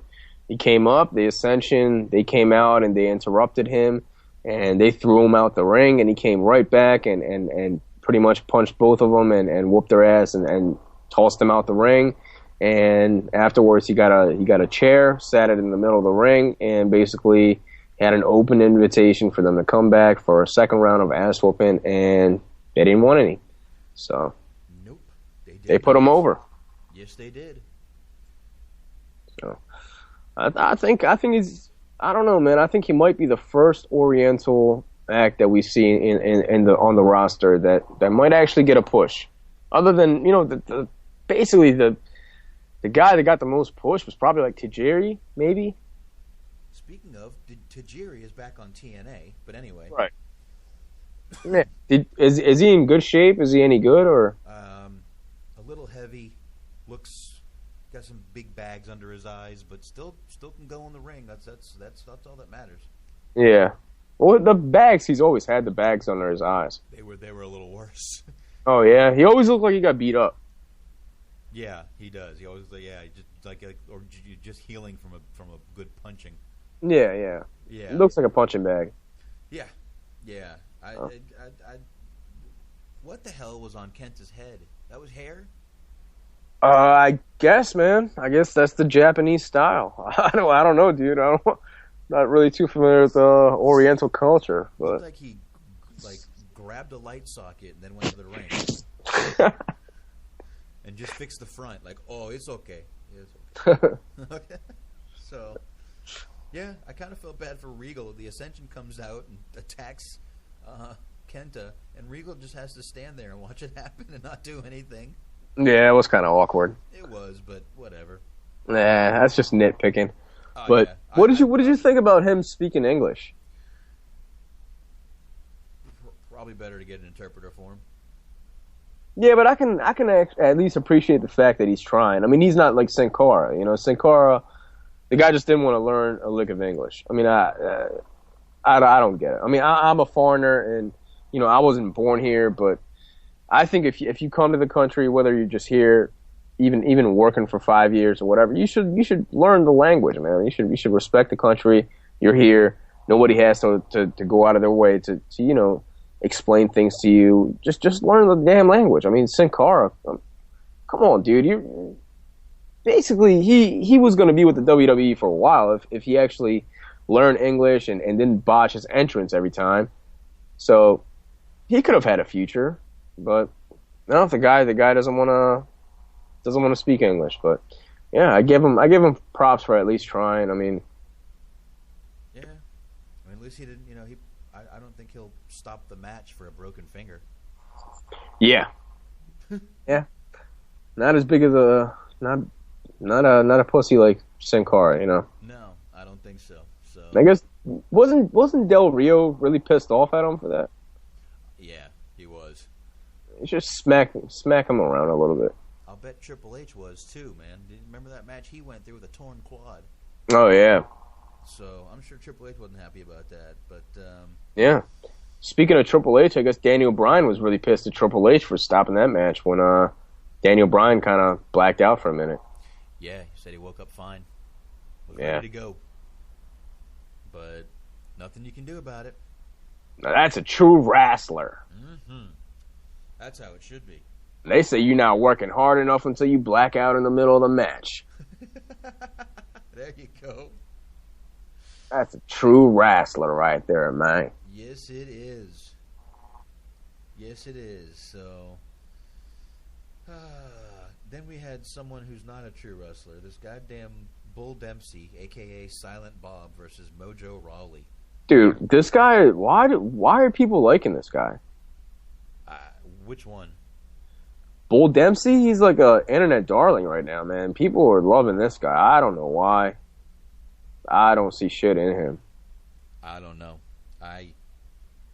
All I see is Silent Bob when he goes to the damn ring. Yeah. And then He does look like Silent Bob, yeah, man. and then this fucking Mojo Rawley guy, Rowley. He's just as bad. God, they have some of the worst gimmicks. At NXT is like WWF 1985. I mean, it's just horrible. Even like 95. 95, it's gimmicky. It's Yeah. I honestly, I love gimmicks though. I do too. I'm a mark for gimmicks, man. I mean, honestly, I like some of those gimmicks that everybody hates. Like, I like some of those cheesy gimmicks. Like, one of my favorite gimmicks was Papa Shango. Everybody shits on it. I fucking loved it. I thought it was great. But yeah, I know what you mean. These gimmicks, like the stay hype gimmick, stay hype, all the yeah, I'm not into all that. And yeah, I mean, everyone's got a gimmick, and they're all just bad. You know, I mean, I don't know. Yeah, I definitely agree. Whatever. Who cares? Who cares? I guess, right? Yeah, nobody cares. No. So, I guess we should move on to the main event of NXT, otherwise known as. This is your main event of the evening. There we go. Yeah, Yeah. yeah. Tyler Breeze, Sami Zayn, Tyson Kidd, Adrian Neville. Yep. I thought this was the match of the night. I thought it was a great match. The only problem I had with this match was the fact that Adrian Neville spent most of his time outside of the ring, just resting on the floor. True. But I think he was trying to get some of the other guys to get a little, you know, some time in and get their shit in, as they say. Yeah. Are four-way matches always no count out? I guess so. I never knew that because they were outside the ring for like Yeah, pretty much the whole match. yeah, and I was kind of like, when did four-way matches become no count out? But whatever. Really good high spot with all 4 of them off the top rope, though. Remember that? Did you catch that? Oh yeah, That was definitely. Good... That was one of the, yeah, definitely one of the best moments in the whole show. Yeah, damn good spot. Really a good spot. I like. Yeah, it's one of those pro wrestling gorilla inventions. Really? Yeah, they pretty much do it like every show they have. Huh. Nice. I think they have even one with like 5 guys doing it. Holy crap. Yeah, that one's like insane. It's either PWG or like Evolve. One of those companies. They always do stuff like that. Man. It was really cool. All 4 of them. Yeah, I love it. Was like a combination of like a power bomb and like a suplex, I guess. Yeah, it was like a power bomb, suplex, and a superplex. Yeah, if you didn't watch it, go ahead and purchase the WWE Network for $9.99. If you didn't know that already, since they fucking torture us with it every 10 seconds. Yeah.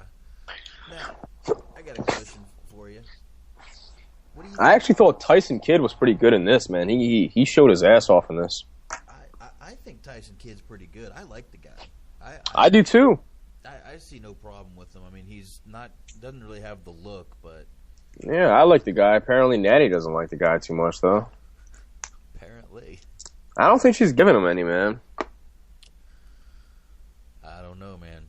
Natty seems like one of those innocent girls that at least looks innocent in a relationship. Like, she's happily married, but on the side she's banging like 50 dudes. Well, if you read that lawsuit that guy put against her, she's a dominatrix with. Yeah, that's interesting. She's a freak.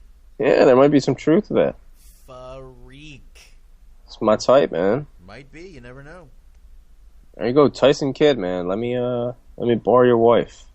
You probably go, okay. Please. I'll sit here and play video games. Yeah, man, you can pet your cat. There you go. I'll pet your other cat. There you go. You can both be petting pussies. There you go. Oh. I'll be petting the right one. Look at me. You're going with innuendo, and I just blurted it out. Jesus. Yeah. There you go, man. There you go. Hey, question for you. Yes, sir. What do you think of Renee Young on commentary? I think she's pretty bad, dude. I like her, but Okay. I think it's just too much of her. I like her backstage. I think that works, but her on commentary is distracting. She's not really paying attention. She's just like kind of flirting with the guys and shit. I'm not with it. I don't like it. All right, I'm with you there. Her excited voice is the same as her regular voice. She doesn't know how to portray the emotion. I don't know. I guess. There's no enthusiasm, man. I don't know. I mean. There's no balance of it. She sounds the same every time. I mean, I heard Regal on commentary, and Regal obviously is awesome on commentary. The guy can paint pictures with words. Man, he's awesome at everything. Yeah, but I think she kind of stinks too. I'm glad I'm not the only one, but yeah, I really like her as a backstage interviewer, but she's great at that. She seems to be really good at that. But to put her out there to announce a whole 2-hour special, no. Yeah, it's too much, man. She's being overexposed. Mm-hmm. Yeah, I thought it was good, man. I don't know what they're doing with Sami Zayn, man. I feel like they've had this guy go after the title for the last year. He's coming short every time. Again, this match was phenomenal. There's way too many spots for us to really just recap the whole thing, but I'm sure everybody's probably seen it, but if you haven't, definitely check it out. But I thought Sami Zayn showed his ass off, man. Adrian Neville showed his ass off. I really like how Tyler Breeze, every time he goes for the count and he doesn't get it, he kind of throws like a tantrum. I think, little stuff like that adds a lot of depth to the character. So, I don't know. Did you notice that? No. Yeah, every time he would go for the pin and he would get a 2 count, he would throw a tantrum and start throwing himself around and started smacking the mat, and I don't know. I like stuff like that, man. I like it how it adds personality. There you go. Personality. Yeah. Yeah. I don't know, man. I think Sami Zayn. I'm guessing they're gonna build towards a Sami Zayn and heel Adrian Neville match, probably for the next special. Is that where you see it going? Probably. That's about what it looks like to me. Yeah. Yeah. So I'm hoping that he's gonna take the title there, because if he loses that one, I think it's gonna damage him, man. Well, I would say if he wins it, they're going to bring Neville up. Right. After that. Oh, yeah. So, I don't know. I guess we'll have to find out. But then again, I don't know, man. At the same time, if they keep him as the NXT champion, he's not going to be coming up to the main roster for a while. Right. So I don't know if I want to see him as an NXT champion, because I want to see him on Raw. Then again, on the other hand, when he comes to Raw, I might regret that and say, oh, God, I wish he was back on NXT so I could actually watch him, get his shit in and do all the spots instead of losing to fucking God knows who. R-Truth every week or whatever. R. Ziggler. Yeah, R. Ziggler. I hope he doesn't start doing that every week, man. I hope they don't start doing these fucking stunt double things. One is enough. The whole Mizdow thing is working. Don't start doing it with Dolph Ziggler. It's going to be too much. Yeah, it's going to start getting old. Yeah. Yeah, it's going to start getting real old real quick. I don't know. But I mean, it. Like I said, I could barely concentrate on that match with JBL screaming, which one is it? Is that Ziggler or R-Truth? Okay, we get it. You're being sarcastic. Yeah. Enough. Stop already. God damn it, JBL. Shut up! Shut up! There you go, JBL. I wish you would shut up. Shut up! There you go. There you go. There you go. JBL, you know what you need to do? You can act like a man! What's the matter with you? There you go. Didn't somebody beat up JBL? Didn't Joey Styles? Yes. Yeah, I forgot about that. Word is Joey Styles did beat up JBL. Wow. Do you believe that? Yeah. And you know what? I read something the other day. What's that website that has it? Slamaholic. And it was 10 things the WWE wants you to forget about JBL, and that was one of them. And someone can actually confirm that happened.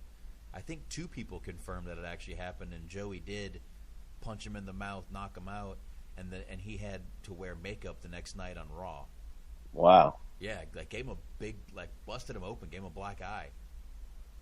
Man. Yeah. Never thought I would hear that. Hold on a minute here. Joey Styles. Here we go. Let's see here. Let me see if I can find that article real quick.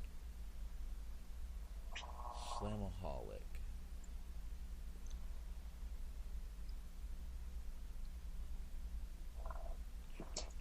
Might not be a website. It might just be I think it's just a Facebook thing, actually.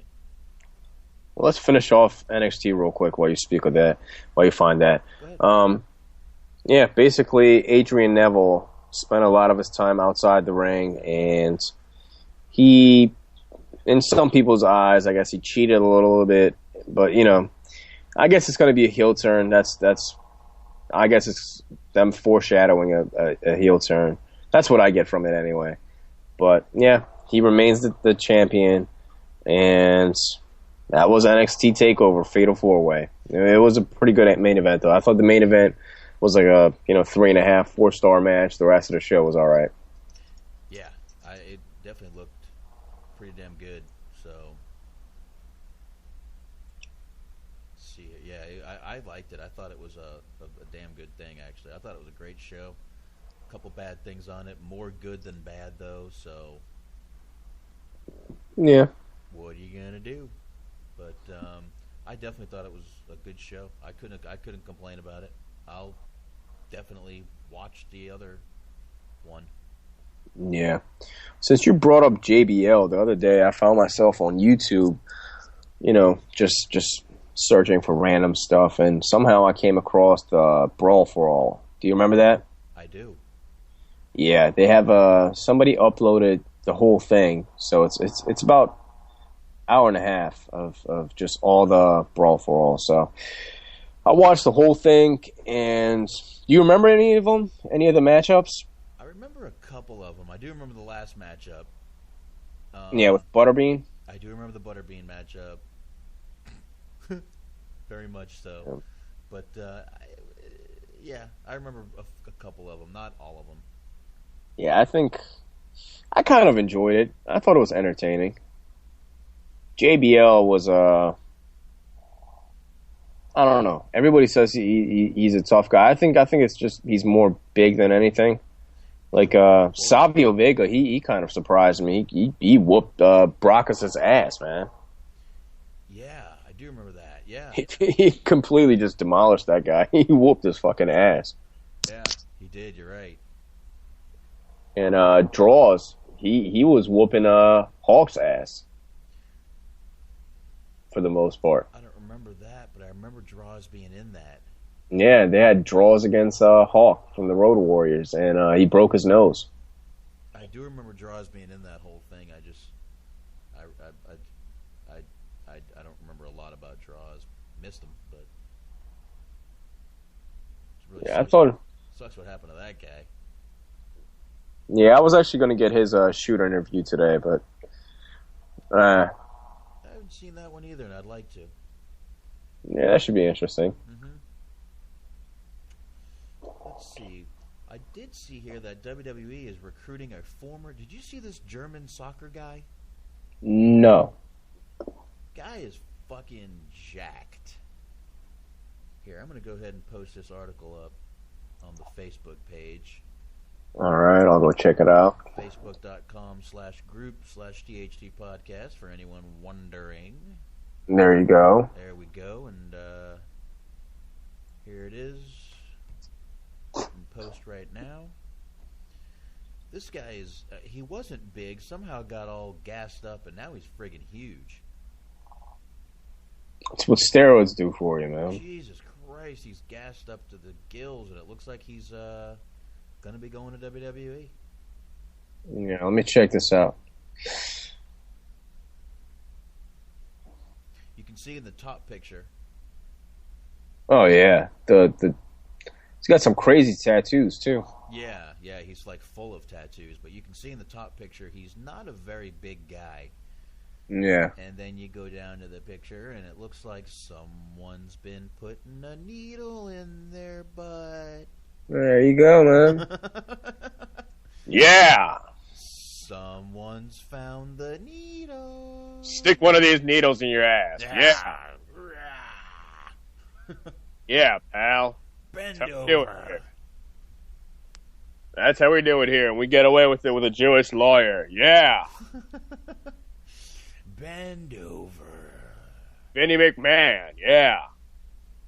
Fuck yeah. Let's see. And I did just find the homicide. TNA star Homicide be missing this week's TNA tapings. He's dealing with some nagging elbow and shoulder injuries. Of course, that could be BS, and he's going to do the show that you're talking about. Yeah, probably. So, whatever. Whatever. Let me see here. Do we have a... Let me see if I can find a full card for Night of Champions. Yeah, go ahead and check that out, because we need that. We're going to actually make predictions again, as shitty as we did last night. I mean, why not, right? I purposely didn't bring it up because we did so bad. I mean, people will forget we made predictions. Well, no, a lot of it was surprises. I mean, we didn't think that Rusev would be going over Jack Swagger at SummerSlam in a flag match. Well, like I said, as soon as we found out that it wasn't a true flag match, right? Then we knew, yeah. Yeah. Here we go, and I found that JBL article right here. I'm gonna get that one thing put up. Man, maybe I should just read all 10 of these real quick. what is it, the 10 things WWE wants you to forget? The 10 things WWE wants you to forget about John Bradshaw Layfield. Yeah, let's go ahead and get into that. Let's check it out. Let's start with number 10. That awful Shawn Michaels storyline. Remember when Shawn Michaels was going broke into 2008, 2009? No, I wasn't watching wrestling. Yeah, they had this whole storyline where Shawn Michaels was supposedly going broke. He was in a financial crisis, which... Like the Big Show? Exactly. And, it was all this, and he was working for JBL to feed his family and all this crap, and then it just ended where it was a match, and Michaels won, and he had no more money problems. Pretty good, huh? How does that sound to you? Pretty good storyline. Yeah, and it actually says this, was so bad they actually tried to do something similar with Big Show and Triple H last year too, which was just as terrible. So yeah, I'm definitely intrigued to see that on the network for $9.99. Oh my God, you can keep your $9.99 for that fucking storyline. Let's see, number 9. Former referee Billy Silverman quit because of his hazing. Yeah, Bradshaw is an asshole, man. He just comes off like an asshole. Yeah, he does. And this I had heard a few times, and I believe Jackie Jones discussed this with him when he was on his show on In Your Head. Oh yeah, I believe he did mention this. Yeah, can't remember what he said, but I think he mentioned it. Yeah, he just obviously just real nice. That's be a star, JBL. Be a star. Michael. Be a star. He was part of one of the worst Raw matches ever, which was him.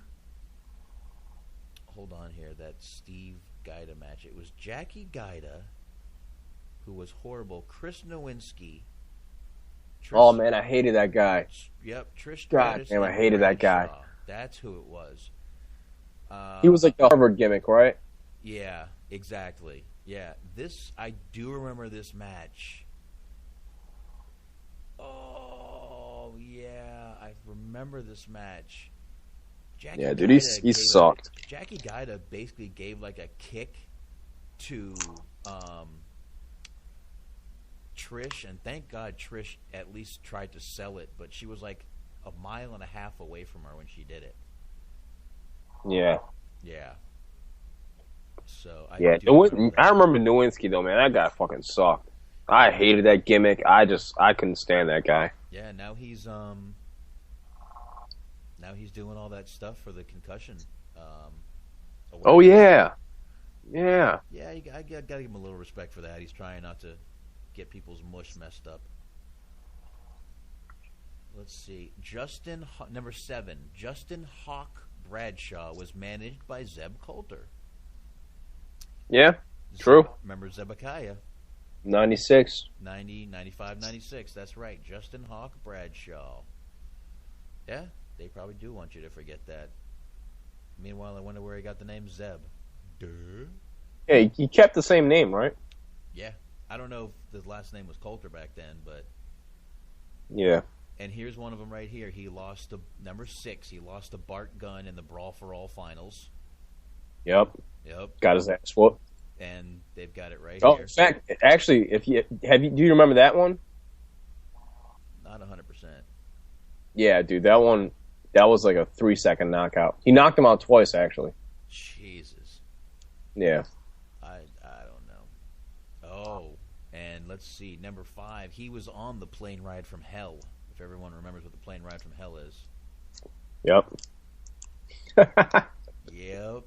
I know where you're going with this. Yep, that's where fucking that's where PS got his ponytail cut off.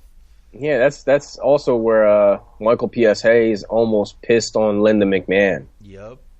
They said a lot of those guys, they said that was a drunken plane of people and everybody was drinking. Yeah, Ric Flair was walking in the aisle with his dick hanging out. Ric Flair was walking around naked. And Burt Hennick and Lesnar were wrestling in the aisles. Yeah. Yeah, they were. Can't remember anything else. Hayes punched Bradshaw in the head, made him bleed because he had already had stitches, and Bradshaw woke up with blood all over his shirt on that plane, or his suit, which led to X-Pac cutting off the ponytail of Michael Hayes, and the next day he posted it on the wall at the TV taping. Man. I love X-Pac. Yeah, X-Pac is wild, man. That guy was shitting in everybody's bags. You gotta love X-Pac. Let's see what else we got here. Number 4, his really long WWE title reign was not a success. No. He was the reason I stopped watching, pretty much. It was pretty bad. I do remember that. It was him, and he had wasn't that when it was the cabinet with him? I don't know, dude. Right around when John Cena started to elevate, and I mean, nothing against Fit Finlay, but once I saw guys like Fit Finlay in the main event for the title, I was like, okay, this is the era where they really don't have anybody on the roster. The roster's looking thin. I'm just going to stop watching. Yeah, I don't. And here it is. Joey Styles gave him a black eye, number 3. Yep. I'm reading into it real fast. Joey Styles whooped that ass. This goes back. Oh, my God. The Raw in question was December 8th, 2008. So if anybody wants to see where he has a black eye, that's the date. December 8th, 2008, which was a show. WWE handed out their annual Slammies. So it was the Slammies. Let's see. Shawn Michaels won for Match of the Year. I remember this. Ric Flair and JBL came out to take the award from him since he was doing the story where he owned everything Michaels had. So this is right in the middle of that crap. And this is where you can see JBL with his cowboy hat on. And while it's hard to see the black eye, that this show was following. Wow. Yeah, this was it. Damn. So JBL got his ass whooped by a couple people. Yeah. I always thought he was the one that was kicking ass. I don't know. This says Styles jumped in, punched him in the face. A bunch of employees jumped in to break it up. And of course, this article says JBL, who had been drinking, of course, charged at Styles, and Styles punched him right as he charged at him. Probably caught him with a nice uppercut right in the face. Why isn't Joey Styles in the damn ring? What the fuck? The legit badass. Joey Styles needs to be in that son of a bitch. Now, this I have seen where he beat the hell out of Blue Meanie at ECW One Night Stand 2005. Yeah. I do remember this, and he did just go right after Meanie, and if you look at Meanie's face, he was beat to hell. Yeah. JBL yeah, he busted him open. He busted him open in like 3 spots. Yeah, he's a dickhead, man. He's one of those guys that hated ECW. He had no respect for the guys, and let's face it, Blue Meanie, he's an easy target. So, what bullies do, man. That's fire JBL because that guy is an asshole. Yeah, it said he beat him so bad that his face became swollen, and he still had blood in his left eye 10 days after the incident. Yeah. Wow. What a douche. And number 1 they want you to forget about JBL is that he did the Nazi salute in Germany. What? You've never seen this?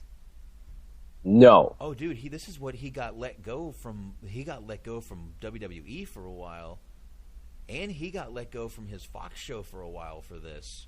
Oh, dude. It's only a 7-second clip. Yeah, I'm about to check it out. I'm about to pop it on Facebook for you so you don't have to go anywhere. Yeah, I already got it right here. Oh, all right, go for it. Yeah, dude, he did. There you go. I'll let you get that. What an ass. He like, did the march and everything. What a fucking idiot. That's like illegal to do in Oh Germany. my god. Yeah, it's like illegal. I mean, Wow. it was bad. Wow. Yeah, he got his ass kicked for that one. Wow. What a moron. Yeah, let me see if it says what happened to him. He has no fucking ethics. WWE even covered it on their site. He wasn't suspended, actually. Actually, I lied. He was not suspended. He actually went on to win his first and only WWE Championship a few weeks after the incident. Yeah. Vince McMahon, the Nazi. Way to goose step, pal. He loves it. That's how you do it. Yeah, and that was number one. The Nazi salute. Man. Wow. So that was that. That wasn't bad. Yeah, because I knew they had something about the Brawl for All and that Joey Styles incident in there. So that worked out perfect.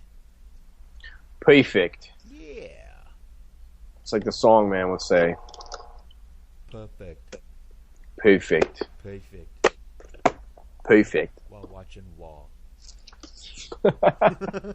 Watching War. Actually, that explains more than just song man. So Watching War. Man. I'm not even gonna do it again. It's just mean. So, all right. Oh, man. What else, Shaheen? Talk to me. What else you got? Go. What do you got? All right. Well, let's talk about our predictions for Night of Champions 2014. God damn it, we suck at these. Okay. All right. Well, we're going to give it another shot. Let's see how we do. All right? Uh-huh. All right. We got Dolph Ziggler versus The Miz.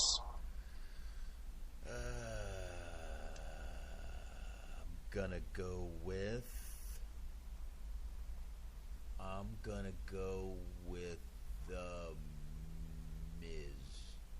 Yeah.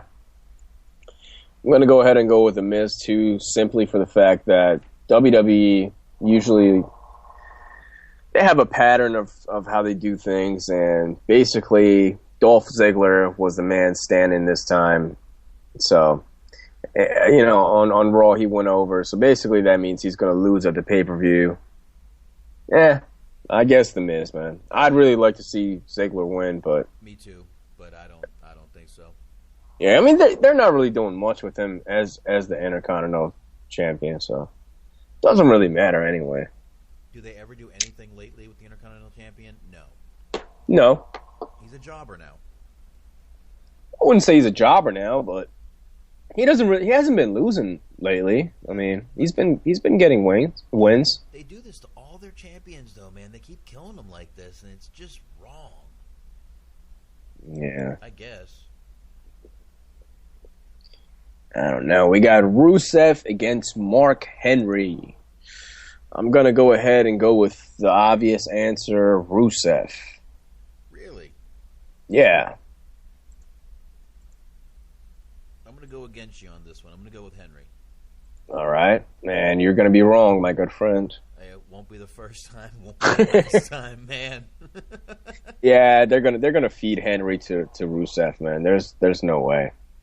They may. Then again, they really like Mark Henry, and they may want to push him, and I don't know. I guess we'll find out. I'm going to go with Henry. All right. You can go ahead and go with Henry. Doing it, man. I'm not going to change. All right. We got the Usos against Goldust and Stardust. I'm going to go ahead with the Dust Brothers. I hope they do, but I kind of think it's possible the Usos could retain. The only reason I can see the Usos retain is if the Ascension is coming up, because they can't have heel against heel. That's the only reason I can see the Usos. I mean, they've been the title holders for 7-8 months now. Yeah, I don't think they're gonna. I think the Usos are gonna keep it. I just don't think they're gonna give it to the Dust Brothers. Well, I'm gonna go ahead and go with the Dust Brothers. Go for it, man. Dust Brothers it is for me. So Usos for you? Uso. All right, you're going Uso crazy. You're out of your fucking mind. Fucking crazy. Uso crazy. I hope one time when he goes, when I say ooh, and it's just complete silence. Well, And then they drop that whole silly Samoan gimmick and they become badasses. in my opinion, you really shouldn't be able to hear him do it anyway. But You shouldn't, no. no, they should be cheering so loud you can't hear him speak without a microphone. Yeah. But anyway, We got Randy Orton against Chris Jericho. I'm going to go ahead and go with Randy Orton. I am too, but one reason I am is because I know Jericho is done this week. Right. Yeah. Right. So, yep, Orton it is. The only thing I can see them doing is having Chris Jericho win and Randy Orton injures him after the match and he goes away. I can see that happening. Punt to the head. Yeah, actually, I don't know. I might go with Jericho because this feud just started, so it would make sense if they continue it in a couple months, pick it back up when he comes back. Maybe he'll just injure him and he goes away for a couple months and he comes back. I don't know. This is a tough one. Yeah, I guess anything's possible. I mean, I don't know. But, yeah, I mean, it definitely could happen. I'm still going to stick with Orton. You do that. Still going to stick with Orton. Okay. We got Sheamus versus Cesaro. Wow. I'm picking Cesaro. You are? Yeah. Cesaro. I'm going to hope for Cesaro, too. Yeah, I think they're going to give him the belt. They should. I'd like to see it. I think it would make some people happy, definitely. Well, it would make me happy. Well, there you go. You're one of the people. See? I am one of the people. I am the people. That's right. The people of the people. Yeah. Well, hopefully Cesaro wins, man. Sheamus has been sucking for the last couple of years, so He got I wouldn't say he's sucking, but he's just basic. He got so stale. You know what? He got so stale so fast, and it was kind of the same thing they did with ADR. The Yeah. second they turned him face, Yeah. it was like not worth it anymore. You know, he started doing this. He's coming down with a big smile. No, I want to see Sheamus. I mean, he's a big guy. I want to see Sheamus come down there and beat the shit out of Jamie Noble again. Yeah. Fucking. Yeah, man, he's a big guy. Have him, be the beast that he portrays that he is. I mean, it doesn't make sense for him to be this, orange-haired guy that comes out and, does the whole 1-800 fella gimmick and the brogue and all this bullshit. Yeah, I agree. Well, whatever, man. Then we got Roman Reigns against Seth Rollins. This is a tough one because Reigns just won. So you would think they would give it to Rollins, but I'll say this. I'm going to pick Reigns to win. If Rollins wins, it's by fuckery. yeah, but you gotta pick one, man. I did. I said I'm going to pick Reigns to win, All right. but in the case that Rollins wins, I'm going to call there will be fuckery involved. Yeah. He's not gonna go over him clean. But But yeah, I'll have to agree with you on that one. The only way, and I can see Dean Ambrose coming back this weekend. If not Night of Champions, he's probably going to be back on Raw. well, he does finish up his movie this week. I don't know what day this week, but it definitely could be. I mean, that could be it. It could actually end in a DQ. Yeah, It could. yeah. I'm thinking Dean Ambrose is going to be, because if you remember, Michael Cole said apparently Roman Reigns is dedicating this match to his fellow friend, Dean Ambrose. So Yeah, I did hear that. You're right. just the mention of his name kind of leads me to believe that he's going to be incorporated into this somehow. That could be. I'm still going to go ahead and go with Roman Reigns. You do that. And I don't think we have anything else other than the main event. Oh, should I hit it? Yes. There you go. There go. And we got John Cena going against Brock Lesnar.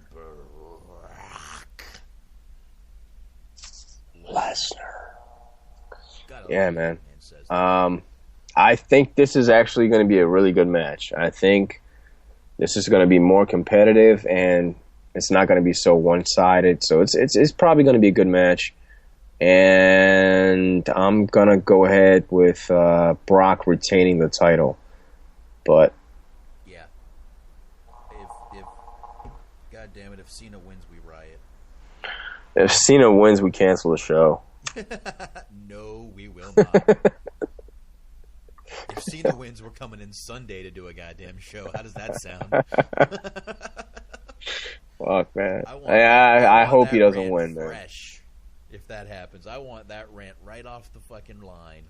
Yeah, I hope he doesn't win. I can't see him getting the title back again. I mean, if he wins the title, what was the point of changing the title at all? I mean, I don't know. All I know is one more time, and he is the 16-time matching Flair, which will just make me fucking puke in my fucking britches.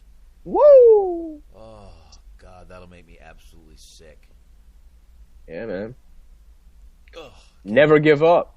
He's never going to give up until he becomes the one. Behind the 21 and 1. I don't know. I can't. I hope Brock just does the same thing to him. Yeah. But I don't know. You never know what they're going to do. You never know how they're going to book it, what they're thinking. I mean, they want to push Cena as a badass, so guess what? He could certainly walk out of here winning. Indeed. They love putting that title on him. I got to say again, I'm loving the champ not being there every week. I love it. I think it's great. I think it's a breath of fresh air. Yeah. It makes the title feel important. Exactly. Gives your, you're not dragging that thing out there every week. Your champ's not wrestling every week. Absolutely. Can't agree with you more. Yeah, he comes in, defends his title.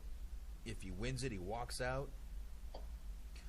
They would be pretty stupid to give Cena the title right now, but that does not mean they won't do it.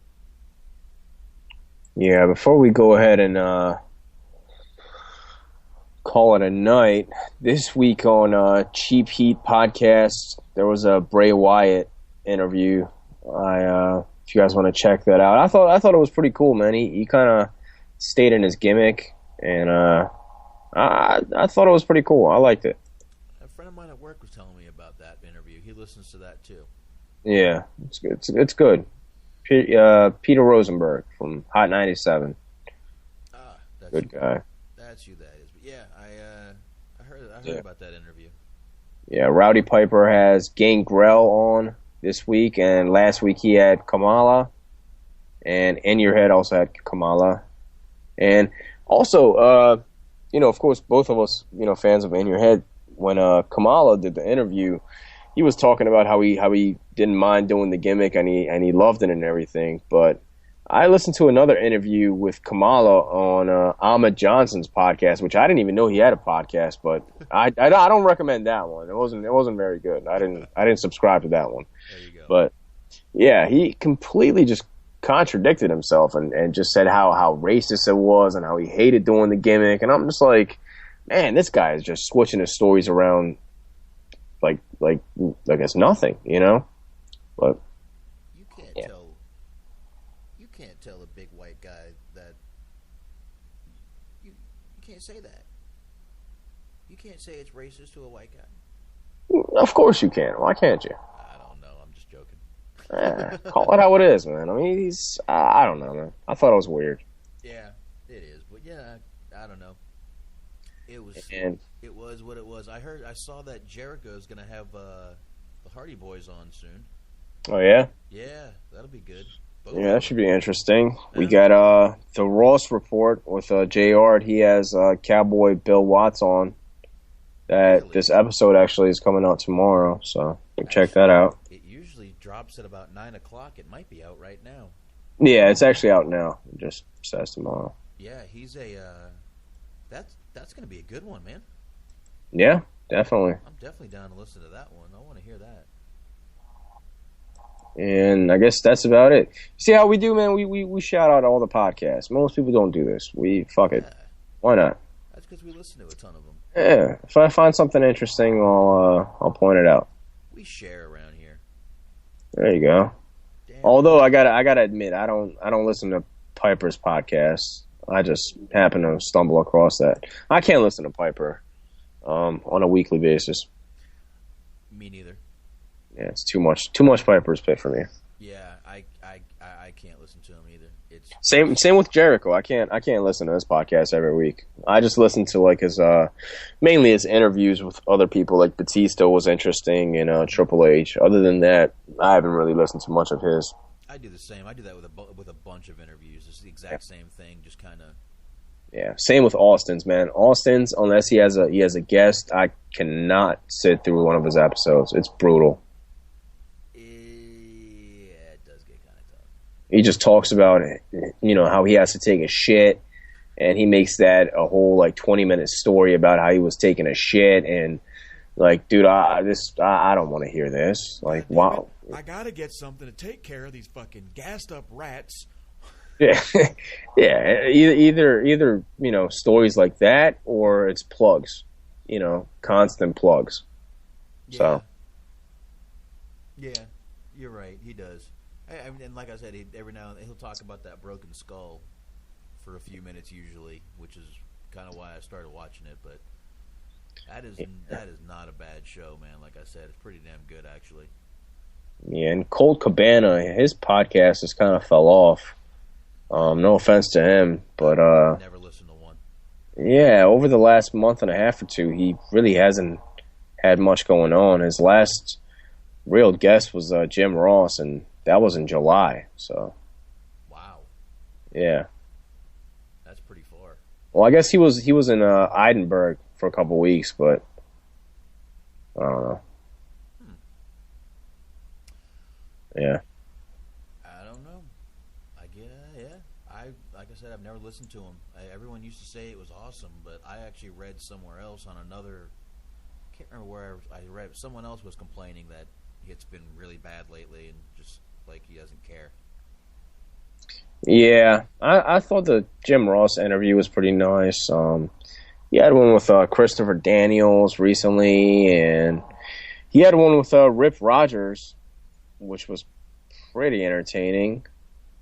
Ian Rotten. I mean, he's had a couple good episodes. Chris Hero. I'm just scrolling down here. Gangrel. Chris Hero. Yeah, Chris Hero, the fat man. Yeah. Talk about Chris Hero while I'm going through this. Chris Hero. A lot of pictures going around about this fucking tubblard. Yeah, tub of mayonnaise. Jesus Christ! I mean, he never had the jacked up built body, but man, this guy has let himself go to shit. And yeah, I like him though. I'm still a fan, man. I agree, but he just and now he's got this gimmick where he's letting you send in tapes, and he's going to critique the tapes. Yeah, that's a complete. That is a gimmick. And get paid. Yeah, that's a gimmick. That's a con. Yeah. There's a bit of difference. Honestly, and I said this yesterday. If you can't take simple advice yourself, like maybe you should go to the gym, you'd probably be able to keep this dream job you've probably wanted your whole life. Maybe you shouldn't give anyone else advice either. Right. I mean. Yeah, you couldn't make it yourself. What the hell are you going to tell anybody else? Yeah, I mean, there's a few guys I would take, advice from who didn't really make it in WWE, but I mean, like Loki. Yeah. I mean, he left. He didn't exactly get fired. He left. Yeah. I mean, I would take advice from him. That guy's been all over the world. True. And done some cool shit. So, I don't know. you said it, and it reminded me to bring that up real quick because that is a ridiculous thing. I wouldn't take advice from that guy. I mean, if he's got a recipe, I'll take it, but not wrestling advice. Yeah, I don't know, man. I like him in the ring, but definitely his appearance is not so easy on the eye. I mean, I'll bet he has a great recipe for something like, I don't know, chicken and dumplings probably. Probably. By the way he looks, that looks like about it, chicken and dumplings, maybe spare eggs, I don't know.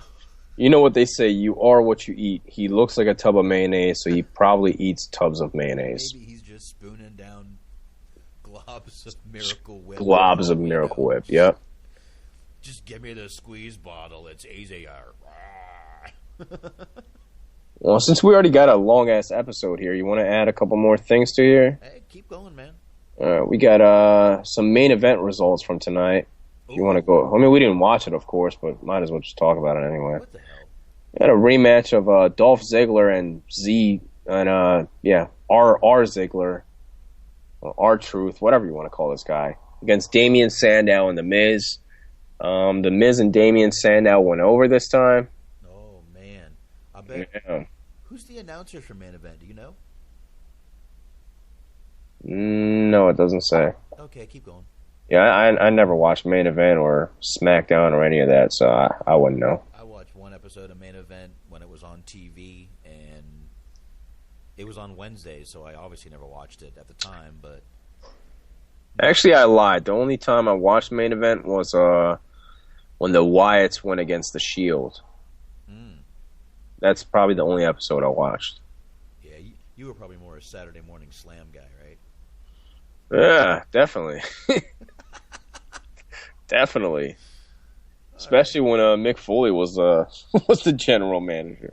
Dude, I watched the first episode of that, and I was like, no. That shit was terrible, man. This is like watching Nickelodeon.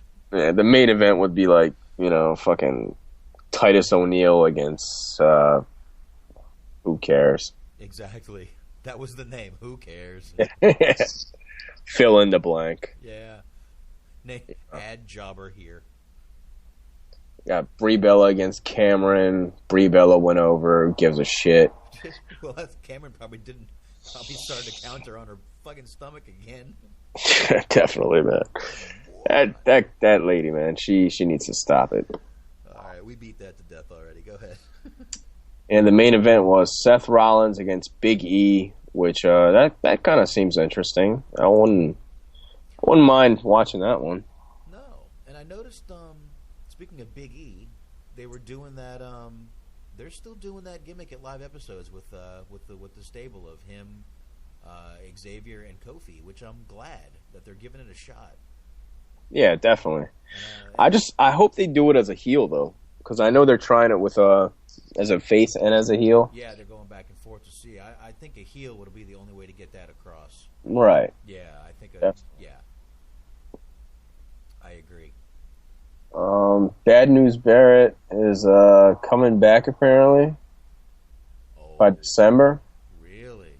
Yeah, by December when they're doing the European tour. That makes sense. So I guess that's something to look forward to for the UK fans. And do you want to go over some spoilers? Maybe we give a spoiler alert. Spoiler alert. Yeah, why not? Spoilers for what? SmackDown. I'm sure anybody listening to this is not watching SmackDown, so. Oh, I'm not gonna watch SmackDown. You want to give away a spoiler or two? I could care. Yeah, let's see if there's anything else before we go over that. I guess I could take a peek too, huh? Yeah, Christian returning to storylines. I'm not even gonna click because.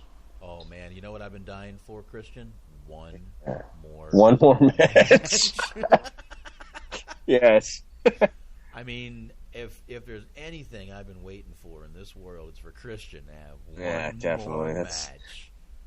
We've been all waiting for that, and I guess it says Bully Ray is close to signing a 2-date contract. That's it? I don't know. That's what it says, but Meltzer hasn't been very on his game lately. Yeah. So who knows? I mean, is Bound for Glory even happening? Like, yeah, they've got matches already. They're announcing matches and stuff like that. Yeah.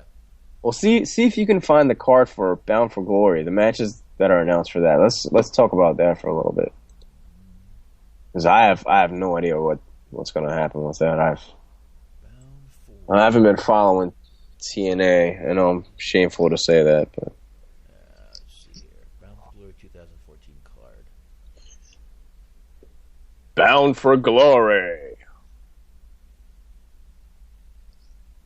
Bound for Glory. Here we go. Wrestling Inc. I always like going to Wrestling Inc. I know this is kind of off topic, but does the WWE own Smoky Mountain Wrestling? I don't think so. I could have sworn they own the library. Oh, the library? Yeah.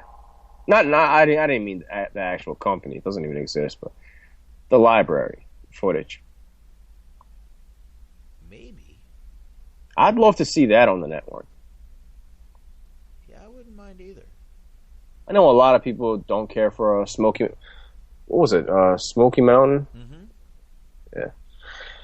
But they had some good stuff, man. I remember back when I was into tape trading and stuff like that. I got like a bunch of SMW stuff back when like the Rock and Roll Express and the Gangsters had their feud in the beginning, and Terry Funk was up there with the Armstrongs and Kevin Sullivan and Brian Lee. The young Brian Lee before he started doing the biker gimmick. And Kevin Sullivan, man, he had actually a Wing Kanemaru from FMW, IWA, Wing, all those Japanese territories. He came in and, he completely just tore up his arm with that spike. I don't know if you ever seen that footage. Have you seen that? No, I haven't. No? No. Oh, man, search that up while I'm talking about this. That's definitely some stuff you should see. I'm still trying to find the matches for Bound for Glory. Yeah, but I thought SMW. I mean, if they own the footage, I'd love to see it. They had a bunch of people come in. They had Arn Anderson come in, Bobby Eaton come in. They even had Randy Savage come in for a couple shows, actually. The Heavenly Bodies. Who else? Can you think of anybody else that was on SMW? I really never got a chance to watch any of it. Oh, Cactus Jack was up there for a little bit. Chris Candido. Balls Mahoney was up there, actually. Yeah, they had a bunch of people. Wow.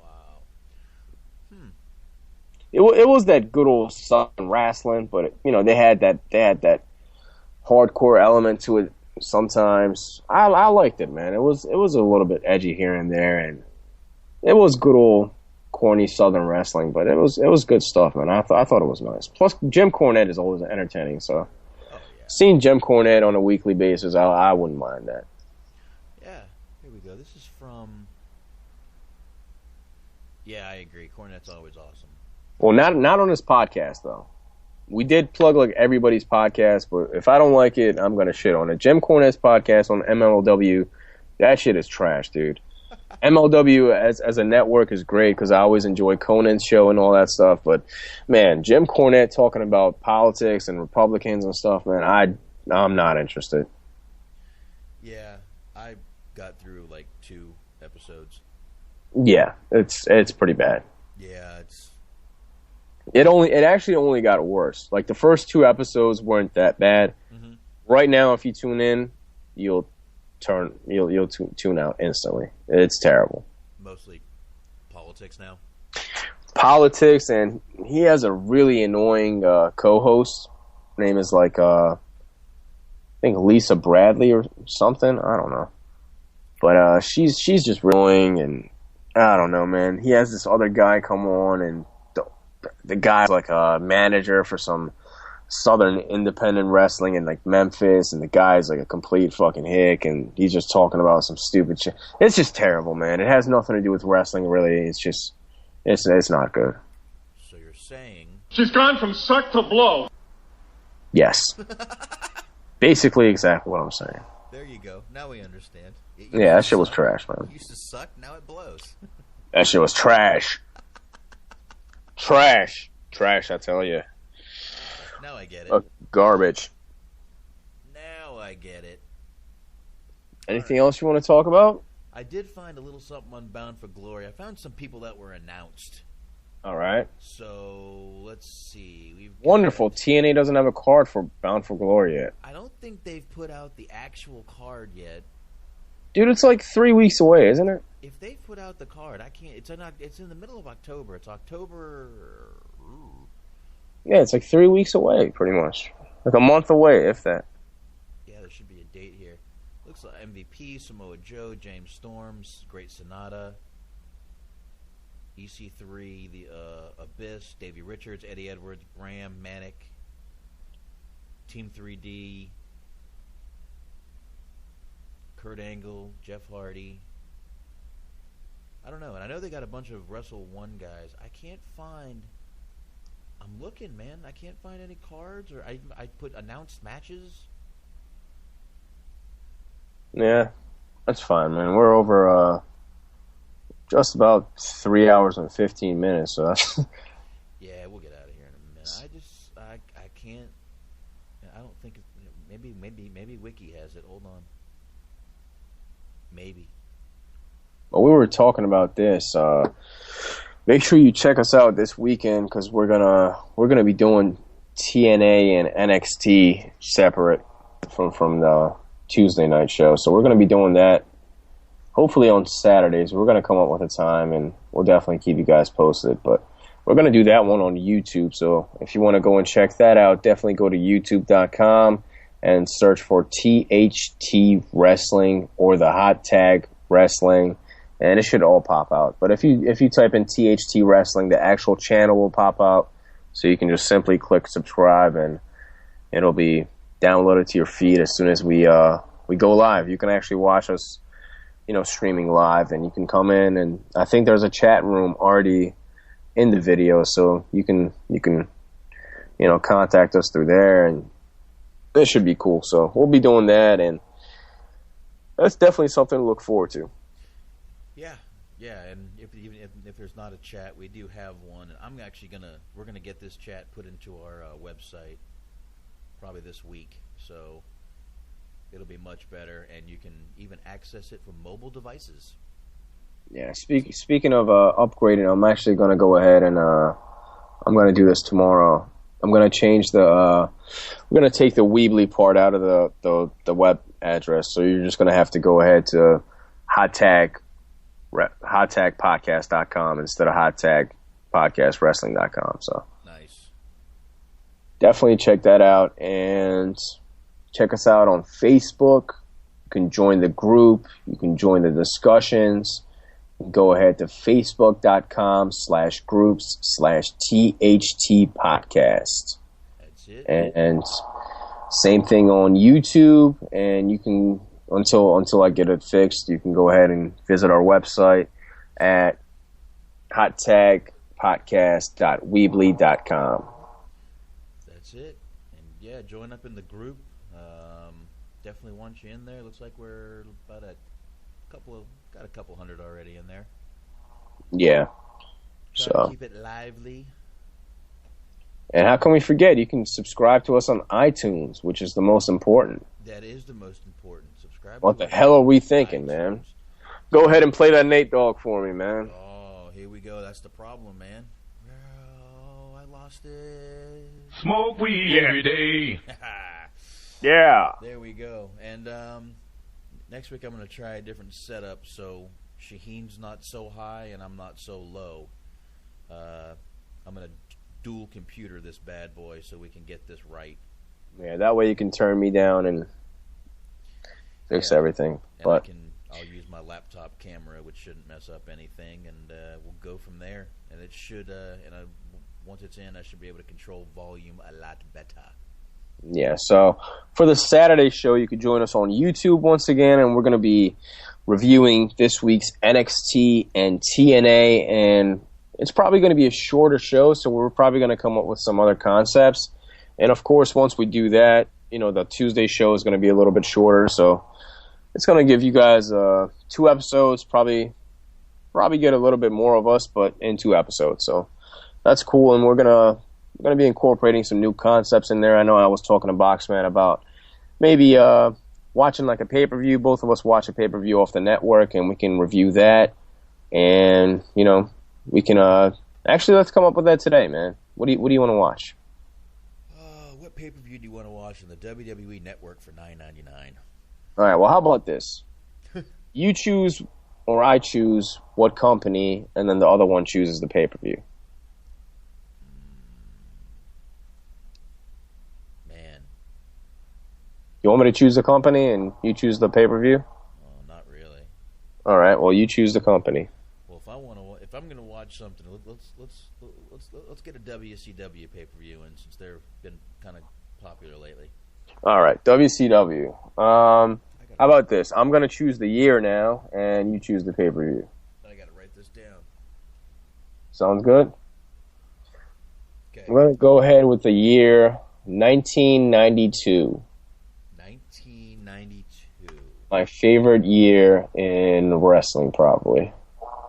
90, 91, and 92 were probably my favorite wrestling years as far as the 90s. Of course, the Attitude Era as well, but, All right. What can we get into for 1992 pay-per-views? Well, if you're going to do it, I think we need to do May 17th, 1992 Wrestle War. all right. I actually watched that pretty recently, but I'll watch it again. I enjoyed it. Well, you want me to pick? I can pick another one. No, it's all right. Whatever you want to do. All right. We do that again. Wrestle War. So, this Saturday, we got Wrestle War 1992 to review, and NXT and TNA, and maybe some other news and some other stuff going on. So, check that out. There should be some news by then, I hope. There you go. Yeah. All right, ladies and gentlemen. Let's get the fuck out of here. Yeah, I think that's it. We already gave all the plugs. We are going to go ahead, tie this up, and we will see you guys Saturday or next week. Keep your eyes on the Facebook, and we'll let you know when we're doing one Saturday and all that good stuff. Definitely. And go ahead and do us a favor. If you're not subscribed on iTunes, go ahead and subscribe. And also, please share, give it a like. Anything will help. And definitely leave us a review on iTunes. That will help other people subscribe. And, yeah, that'll definitely help us out. Yeah, and thanks again to everyone who's listening through these small audio issues we're having. I think next week will be completely solved. Exactly. Yeah, I know I've said that every week for 3 weeks, but I think the 2-computer thing is the way to go. I'm going to get me a little mixer to put in the middle. I can adjust volumes, and I think we'll be all good to go from there. Yeah. All right? Alrighty. So we will talk to you guys soon. Thanks for listening, and we'll see ya. See ya. Peace.